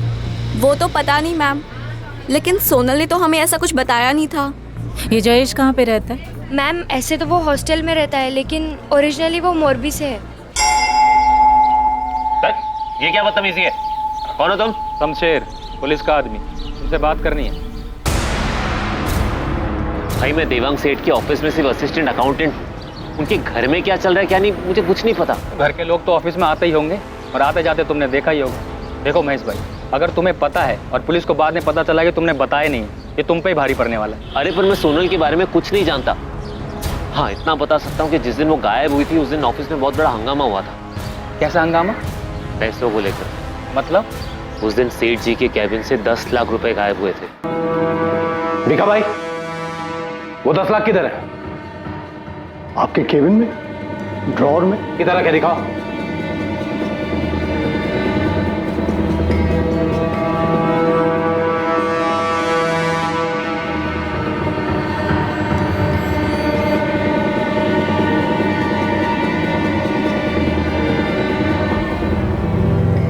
सेठ, पैसे तो यहीं रखे थे, एक बड़े से एनवेलप में। मैंने खुद अपने हाथों से रखे थे। रखे थे तो दो ना। पैसे तो यहीं थे, लेकिन अभी वो है ही नहीं। तो गए कहां पैसे? पैसों के पैर लग गए, ये 10 लाख हवा हो गए। मैंने पैसे खुद यहाँ रखे थे, मैं सच कह रहा हूँ। सेठ, आपके ड्रॉअर में मेरा कोई काम ही नहीं है, मैं क्यों खोलूंगा उसे? सेठ जी इतना पैसा तो हर तीसरे दिन आता है, हम तो कभी हाथ भी नहीं लगाते। पैसे तो बीका भाई के पास ही रहते हैं। हाँ सेठ, पैसे मेरे पास ही थे और मैंने उसे ड्रॉअर में रखे थे। 10 बार सुन चुका हूं मैं, ये यहीं रखे थे, यहीं रखे थे। अगर थे तो गए कहां?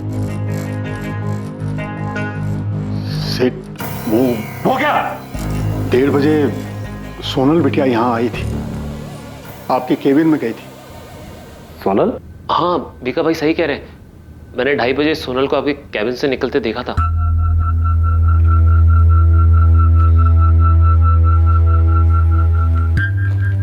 सोनल यहाँ क्यों आई थी? और मेरे केबिन में क्या कर रही थी? उसने कहा कि उसे आराम करना है। अरे सोनल बेटिया, जय श्री कृष्ण। आज तुम यहाँ कैसे? जय श्री कृष्ण काका, वो मेरी ना क्लास है एक्चुअली 2:30 बजे, तो 1 घंटा है मेरे पास, सोचा ऑफिस आकर पापा के कैबिन में आराम कर लूँ। लेकिन सेठ तो आज ऑफिस में नहीं है, साइट पर गए हैं। ओ ठीक है, तो आप कैबिन खुलवा दीजिए, मैं थोड़ी देर आराम करके चली जाऊँगी। ठीक है।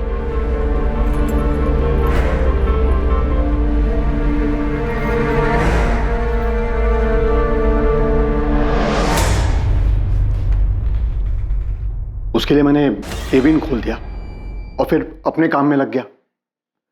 वो कब चली गई मुझे पता ही नहीं।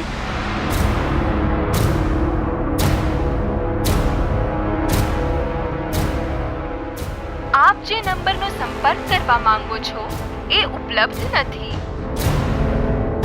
सोनल का फोन बंद आ रहा है। देखा भाई, सोनल मुझसे बिना पूछे 10 लाख रुपए लेकर जाएगी। सेठ, मुझे सचमुच नहीं पता क्या हुआ था। सेठ, मैंने तो सोनल को जाते वक्त भी नहीं देखा। सेठ जी बहुत परेशान थे, तभी के तभी ऑफिस से निकल गए। सोनल उसी दिन गायब हुई थी क्या? हाँ, हमें अगले दिन पता चला कि सोनल भाग गई है। सच में भाग गई है?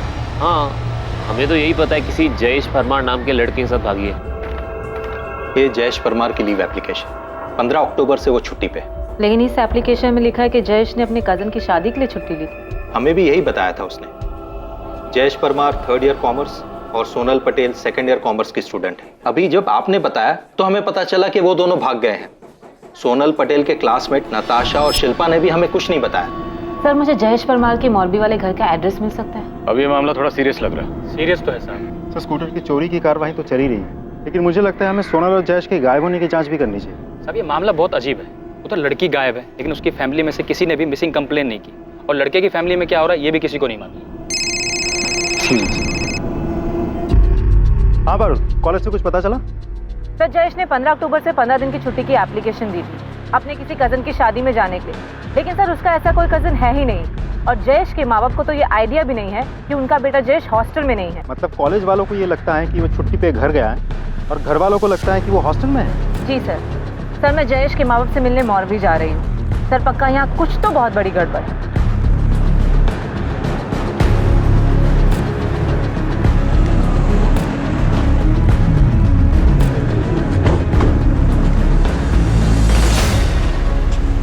हमें तो पता ही नहीं कि जयेश ने कॉलेज से छुट्टी ली है।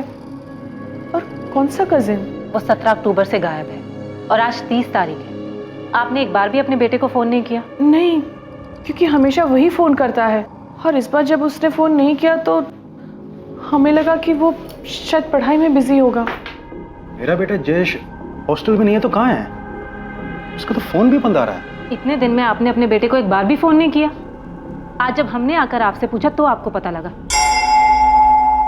हमें राजकोट में एक स्कूटर मिला है जो सोनल पटेल के नाम पे है। जब हम उसके घर गए तो हमें पता लगा कि सोनल पटेल घर से भागी है, और वो आपके बेटे जयेश के साथ भागी है। जयेश ऐसे कैसे कर सकता है? उसे मैंने बहुत समझाया था जब सोनल के बारे में उसने मुझे बताया था। तू कॉलेज से छुट्टी लेकर ये बताने आया है कि तुझे शादी करनी है किसी सोनल पटेल से। सोनल पटेल?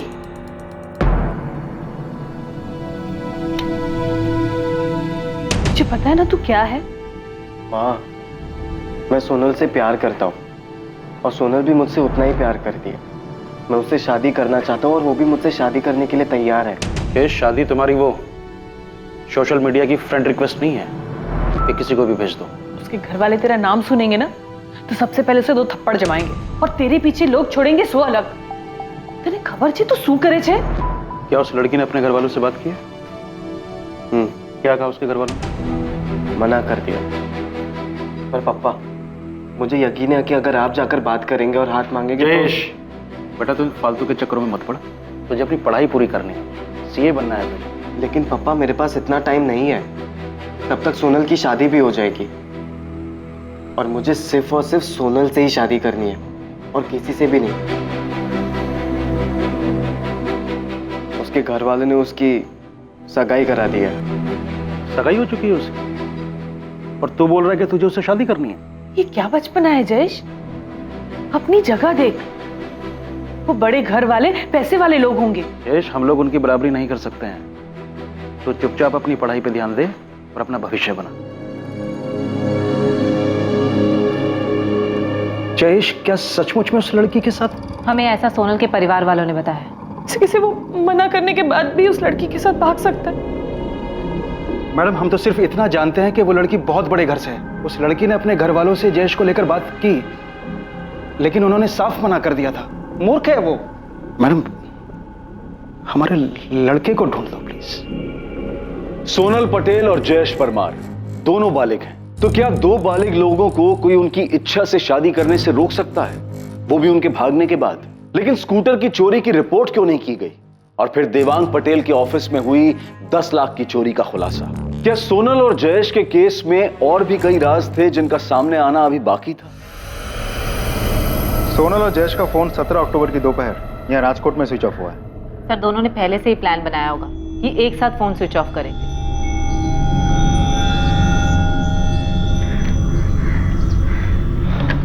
सोनल, हमें फ़ोन भी फेंकना होगा। मैंने देखा है पुलिस फ़ोन के IMEI नंबर से लोकेशन ट्रेस कर लेती है। ठीक है, तो फिर हम फोन यहाँ नहीं कहीं और फेंकते हैं। Parul, yes sir. You are right. Sonal और जयेश दोनों का फोन एक साथ एक ही लोकेशन पे स्विच ऑफ हुआ है। और सर दोनों भागकर दिल्ली तो बिल्कुल नहीं गए। मैं दिल्ली में हूँ और बहुत खुश हूँ। सर देवांग पटेल के फोन रिकॉर्ड में 18 अक्टूबर की शाम को जो कॉल आया था वो कॉल सोनल ने दिल्ली से नहीं बल्कि सूरत के एक PCO से किया था।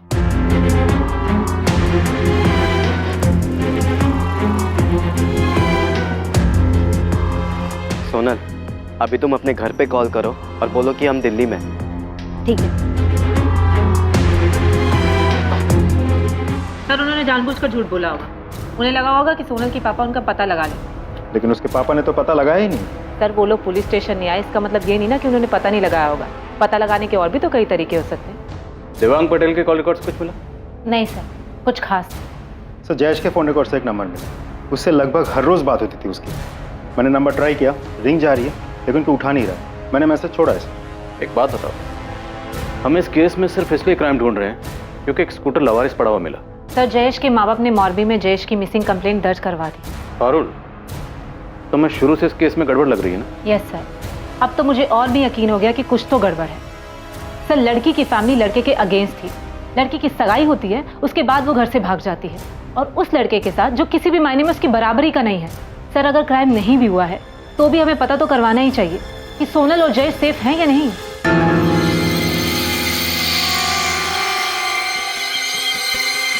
लड़के के माँ बाप ने मॉर्बी में पुलिस कंप्लेंट की है। जब पुलिस उनके पास गई तो उन्होंने बताया कि उन्हें पता ही नहीं है कि उनका बेटा सोनल के साथ भाग गया है। योगेश, रिया को जरूर कुछ पता है, एक बार बात करो उससे। अब कल रात पूछा था उससे मैंने, उसे भी कुछ नहीं पता। तुम्हें लगा उसने सच बोला? उसने तुम्हें बताया कि पुलिस ने उससे पूछताछ की थी?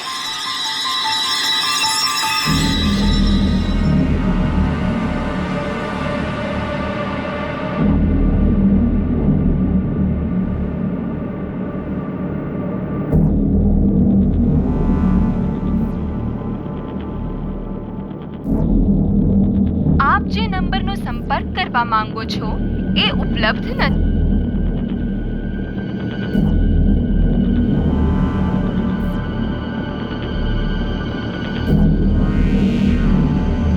आप बिल्कुल सही कह रहे हैं। यह अंगूठी हमारे आनंद एंड विठल भाई ज्वेलरी स्टोर से खरीदी गई। काशीराम जी, आप मुझे बता सकते हैं कि अंगूठी आपके किस ब्रांच से किसने और कब खरीदी?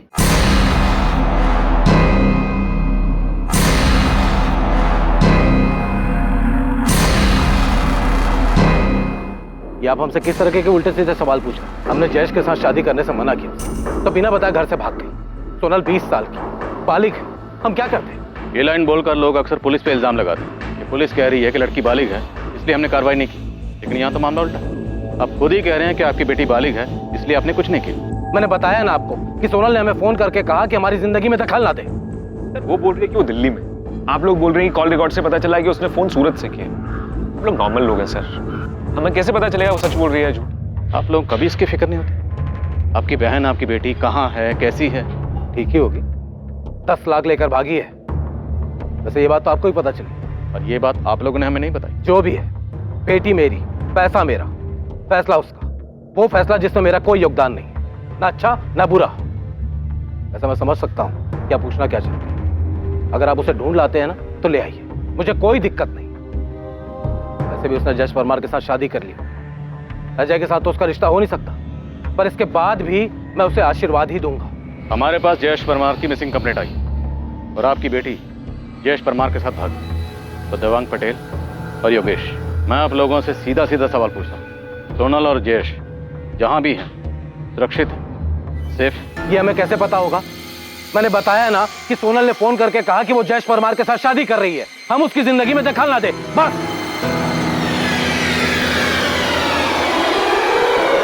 जिस दिन सोनल घर से भागी थी उसी दिन उसकी मिसिंग कंप्लेंट लिखवा देनी चाहिए थी। शरद, तुझे अगर कुछ भी पता है तो बता दे। क्या बता दूं मैं? और आप ऐसा क्यों पूछ रहे भिका भाई? क्योंकि तेरा चेहरा कुछ और ही बता रहा है। एक बात याद रखो, सेठ ने हमारे लिए बहुत कुछ किया है। तो आप कहना क्या चाहते हैं? यही कि मैं देख रहा हूँ कुछ दिनों से तू बड़ा परेशान सा है कि 10 लाख की चोरी की बात पुलिस को किसने बताई? जिसने भी बताया हो, मैंने नहीं बताया। मैंने भी नहीं बताया भिका भाई। तुम दोनों ने नहीं बताया, और मैं तब तक नहीं बताऊंगा जब तक सेठ नहीं कहते। तो फिर ये बात उन्हें पता कैसे चली? किसने बताया?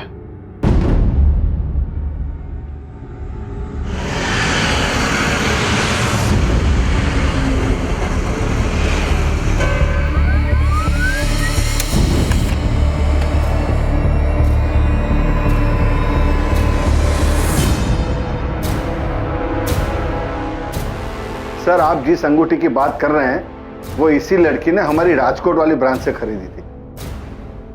देखिए, आपकी राजकोट वाली ब्रांच के पास इसकी डिटेल्स तो होंगी। कौन है ये, कहाँ रहती है, कुछ बता सकते हैं आप? नहीं सर, बिल तो नहीं। वो लड़की ने कैश पेमेंट की थी।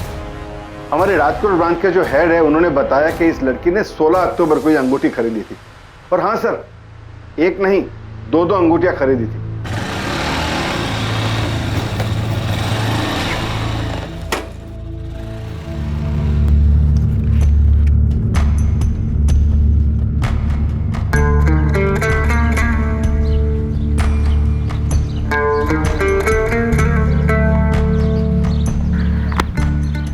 ये देखो, ये रिंग मैं तुम्हें पहनाऊंगी और ये वाली तुम मुझे। फिर हमारी सगाई हो जाएगी। सोनल, इसकी जरूरत नहीं थी। मेरा मतलब है अभी हमें सेटल होना है, तो हमें पैसों की जरूरत है, और वो भी बहुत सारे पैसों की। तुम पैसों की टेंशन मत लो, पैसों का इंतजाम हो गया है। कल सुबह हमारे पास ढेर सारे पैसे होंगे। कैसे? मतलब कहाँ से आएंगे? छत पर फाड़ के।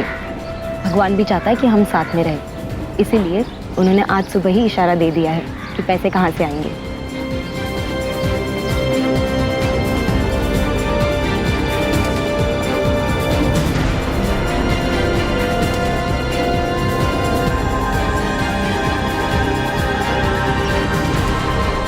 रवि, इस लड़की ने ये अंगूठी राजकोट से खरीदी थी। फौरन अपनी एक टीम लगाओ और पता करो कि ये लड़की कौन हो सकती है। जी सर।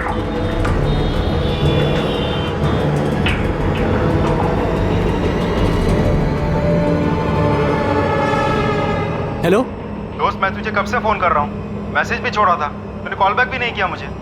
पहले ये बता तू कौन है? राजकोट से सब इंस्पेक्टर रूपेश भगत बोल रहा हूँ। हाँ जी बताइए, क्यों फोन कर रहे थे? जयेश परमार को जानता है ना तू? तेरी तो फोन पे अच्छी खासी बातचीत हुई थी उससे।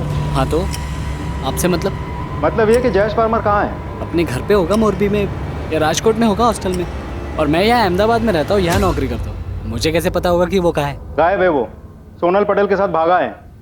तू जानता है ना सोनल पटेल को? क्या भाग गया? नहीं, मुझे नहीं पता कि सोनल कौन है। जयेश मेरे बचपन का दोस्त है, एक ही मोहल्ले में रहते हैं हम लोग, मोरबी में एक ही साथ स्कूल पढ़े, लेकिन उसने मुझे कभी इस बारे में कुछ नहीं बताया। मुझे तो अंकल आंटी की फिक्र हो रही है, मैं अभी उनसे बात करता हूँ। तेरी इतनी हिम्मत कि हमसे आकर पूछेगा कि तेरे बेटा कहाँ है? हाँ बिल्कुल पूछेंगे, वो आपकी बेटी है जिसके साथ जयेश भागा है। छोड़ेंगे नहीं हम आपको। अरे केस तो हमें करना चाहिए तुम्हारे खिलाफ, क्योंकि तुम्हारे बेटे ने हमारी सोनल को बहकाया है, फंसा अपने जाल में। अरे तो किया क्यों नहीं केस? अरे आप लोगों ने तो जानबूझ के रिपोर्ट तक नहीं दर्ज करवाई। बड़े होंगे आप अपने घर में, हमें हमारा बेटा वापस चाहिए। अगर मेरे बेटे के साथ कुछ भी होगा ना, तो एक बात याद रखना, मैं भी चुप नहीं बैठूंगा। देवांग सेठ, चल निकल यहाँ से। ये धमकी जाकर किसी और को देना, यहाँ पर नहीं। हमने सोनल को समझाया था कि दूर रहे तुम्हारे बेटे से, पर तुम्हारे बेटे को तो लालच आ गया था।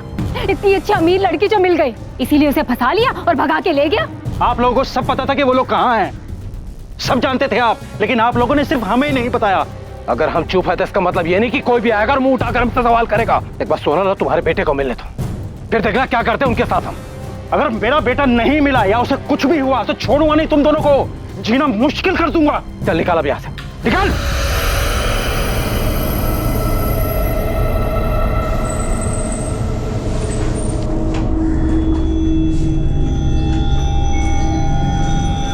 अब गांधीनगर क्राइम ब्रांच भी सोनल पटेल को ढूंढ रही है। ये फोटो भेजा उन्होंने। क्यों? वो क्यों ढूंढ रहे? मैडम, 2 दिन पहले 3 नवंबर को गांधीनगर के पास जो मैसाना रोड पे जंगल है, वहां 2 डेड बॉडी मिली।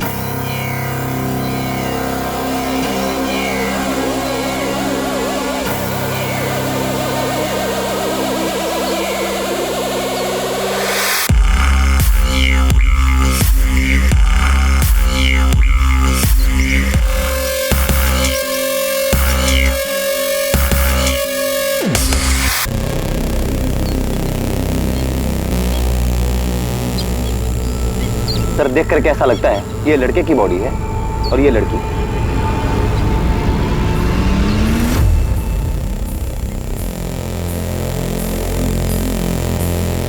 बोला तुम्हारे पास दोनों बॉडीज हैं? हाँ रघुवंशी, दोनों बॉडीज हैं।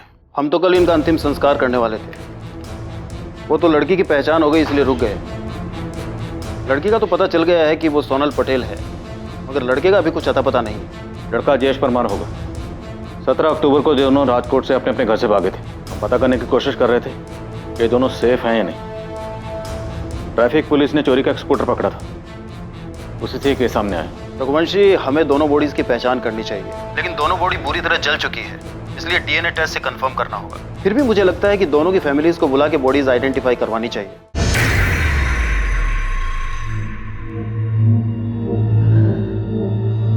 हम बॉडी तो दिखा सकते हैं, पर यह बुरी तरह जली हुई। मैं देखना चाहती हूँ।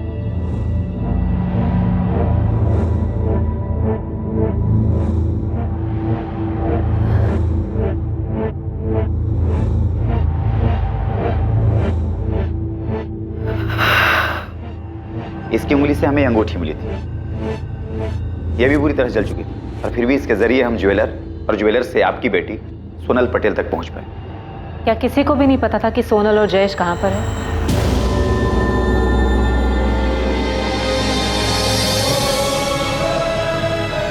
बॉडी पूरी तरह से जली हुई है। हमारा जयेश नहीं, ये मेरा बेटा नहीं है। नहीं। इसे देखकर आप कैसे कह सकते हैं कि ये मेरा बेटा जयेश है? देखिए, पक्के तौर पे तो नहीं बता सकते, लेकिन इनकी बॉडी हमें सोनल पटेल की बॉडी के साथ मिली थी, इसीलिए हमें ऐसा लगता है कि शायद ये जयेश है। नहीं, ये जयेश नहीं है। ये नहीं है, मेरा बेटा नहीं।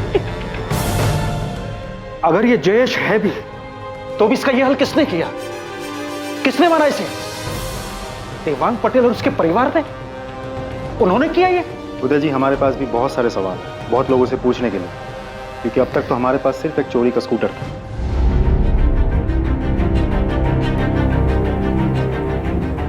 17 अक्टूबर को सोनल पटेल और जयेश परमार अपनी एक अलग दुनिया बसाने का सपना लेकर राजकोट से निकलते हैं,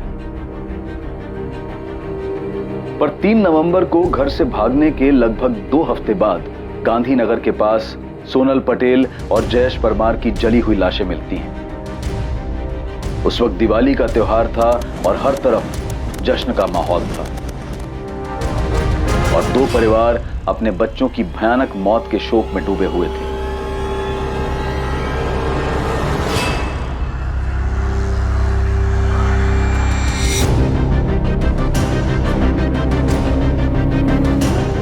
डीएनए टेस्ट से साबित हुआ कि जिस लड़की की जली हुई लाश मिली थी वो सोनल पटेल ही थी, और वो लड़का जयेश परमार था।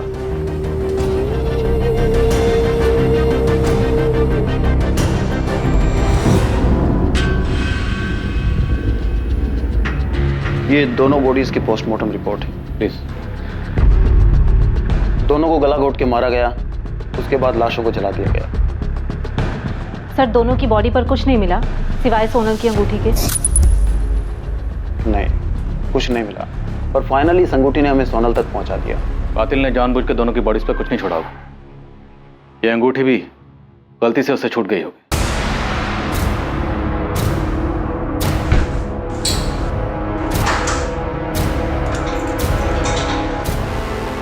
सर, ये तो पक्का है कि सोनल और जयेश सूरत में थे, लेकिन फिर भी इन दोनों की डेड बॉडी हमें गांधीनगर में कैसे मिली? मतलब कोई तो है जो जानता था कि ये दोनों कहाँ थे। सोनल ने अपने पिता के केबिन से 10 लाख रुपए चुराए थे। 10 लाख, अच्छी खासी रकम थी उनके पास। वो दोनों कहाँ जाने वाले थे? गांधीनगर तो नहीं थे, क्योंकि इन दोनों की तलाश में गांधीनगर का चप्पा चप्पा छान मारा था हमने। और अहमदाबाद, वहाँ पता किया था आप लोगों ने? नहीं, क्योंकि अंगूठी के जरिए हमें पता चल चुका था कि लड़की राजकोट से है। सर, क्या ये उनकी प्लानिंग का हिस्सा होगा कि सूरत से कॉल करेंगे और उसके बाद किसी और शहर चले जाएंगे, शायद अहमदाबाद? सोनल के बाप और भाई के अलावा कोई नहीं हो सकता। उन्होंने ही मारा है मेरे बेटे को। काका, जयेश ने आपको कुछ बताया था कि वो और सोनल कहाँ जा रहे हैं, कहाँ छुपे हैं? बेटा, अगर हमें पता होता कि वो भागने की सोच रहा है तो क्या मुझे रोकते नहीं? पता नहीं जयेश ने ऐसा क्यों किया। मैंने उसे समझाया था कि वो बड़े लोग हैं, बड़े घर वाले हैं, और जब वो मना कर चुके थे तो पता नहीं फिर भी उसने ऐसा क्यों किया।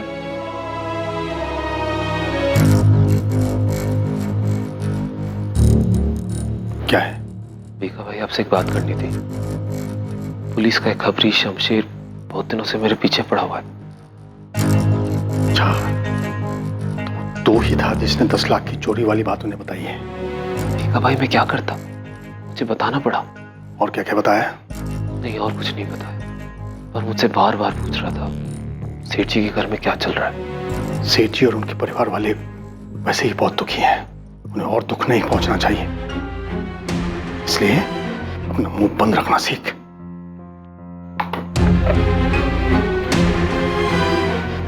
पापा, पापा, शरद का फोन स्विच ऑफ आ रहा है।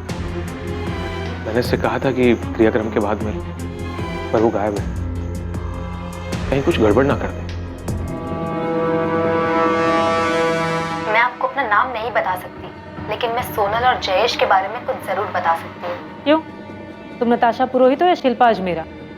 क्यों अपनी पहचान छुपाने की कोशिश कर रही हो? देखिए, मैंने आपको शुरू में ही बता दिया था कि मैं आपको अपना नाम नहीं बता सकती। मैं सोनल और जयेश के बारे में कुछ बताना चाहती हूँ। ठीक है, बताओ क्या बताना चाहती हो? मैं सोनल और जयेश के बारे में कुछ बताना चाहती हूँ। ठीक है, बताओ क्या बताना चाहती हो? एक आदमी है जो कि घर से भागे लड़के लड़कियों की मदद करता है, उनको रहने के लिए जगह देता है और उनकी फैमिलीज और किसी भी तरह के खतरे से उनको बचाता है। सोनल और जयेश उसी आदमी के पास गए थे। हाय सर, मैं जयेश परमार। मैं सोनल पटेल। जयेश, सोनल, अब तुम दोनों को डरने की कोई जरूरत नहीं। यहाँ पर तुम पूरी तरह से सेफ हो। मैं तुम दोनों को विश्वास दिलाता हूँ कि यहाँ तुम्हें किसी बात का कोई खतरा नहीं। पहेलियों में बातें मत करो, साफ साफ बोलो कि क्या बोलना है। मेरे लिए तुम्हारे बारे में इंफॉर्मेशन निकालना कोई मुश्किल काम नहीं है, और अगर मुझे ऐसा करना पड़ा तो तुम जरूर मुश्किल में आ जाओगे। मैं आपकी मदद कर रही हूँ और आप मुझे ही धमकी दे रही हैं। अगर मैंने सोनल और जयेश की फोटो अखबार में ना देखी होती तो मैं आपको कभी फोन नहीं करती। जिस आदमी ने उनको सहारा दिया, उनकी मदद की, उसका नाम है शेखर भाटिया। और जिस घर में वो भागे हुए कपल्स को रखता था, वो घर अहमदाबाद में है। उसने सोनल और जयेश को भी वहीं पे रखा था।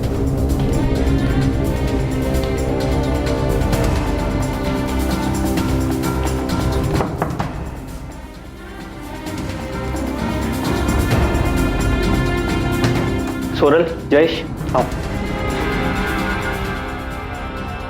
आओ। ये तुम लोगों का बेड है और ये कबर्ड। जब तक तुम्हारा दिल चाहे तब तक यहाँ रह सकते। और हाँ, चिंता करने की कोई जरूरत नहीं। इस जगह पे तुम दोनों बिल्कुल सेफ।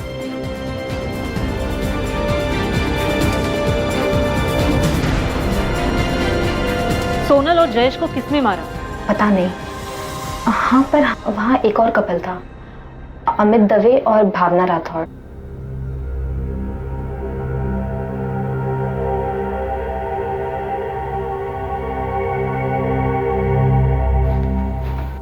भावना, मैं नीचे होकर आता हूँ। ठीक है।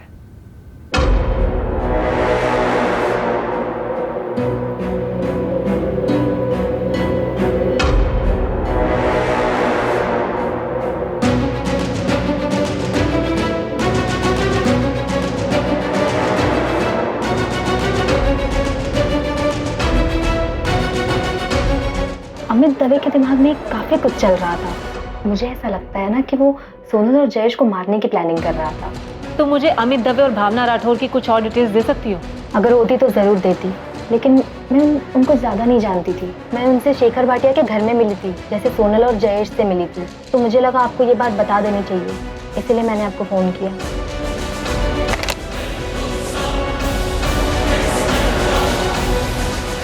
घर से भागा हुआ एक और जोड़ा अमित और भावना जयेश और सोनल का मर्डर करेंगे। मकसद? सर, मकसद पता नहीं, लेकिन हमें अहमदाबाद के शेखर भाटिया का पता लगाना चाहिए। शायद वहां से हमें कोई क्लू मिल जाए। सर, देवांग पटेल के ऑफिस का एक एम्प्लॉई है, शरद राजपूत।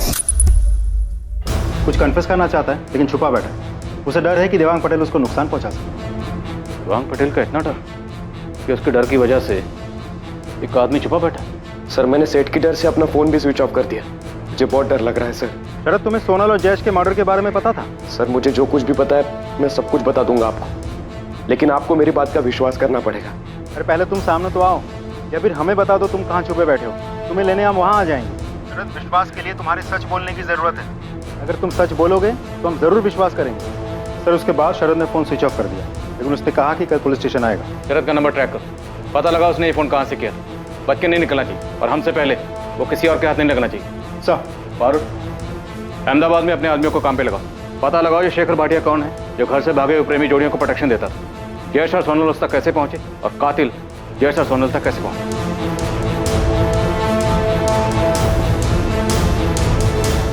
पर नताशा, तूने मुझे ये सब बात पहले क्यों नहीं बताई? मुझे थोड़ी पता था उनका इस तरह से मर्डर हो जाएगा। नहीं पता था यार मुझे। एक प्रेम कहानी जिसने एक दुखद और विकृत मोड़ लिया। प्रेम कहानी जिसका अंत हुआ प्रेमी और प्रेमिका की मौत पर। उन्हें किसने मारा और क्यों? पुलिस के लिए सच और मुजरिम दोनों की खोज बहुत मुश्किल साबित होने वाली थी, क्योंकि इस प्रेम कहानी के साथ कई और कहानियां और पात्र जुड़े हुए थे। पुलिस ने यह गुत्थी कैसे सुलझाई, मुजरिम तक कैसे पहुंची, ये सब हम देखेंगे कल रात 11 बजे इस केस के दूसरे और आखिरी भाग में। जय हिंद।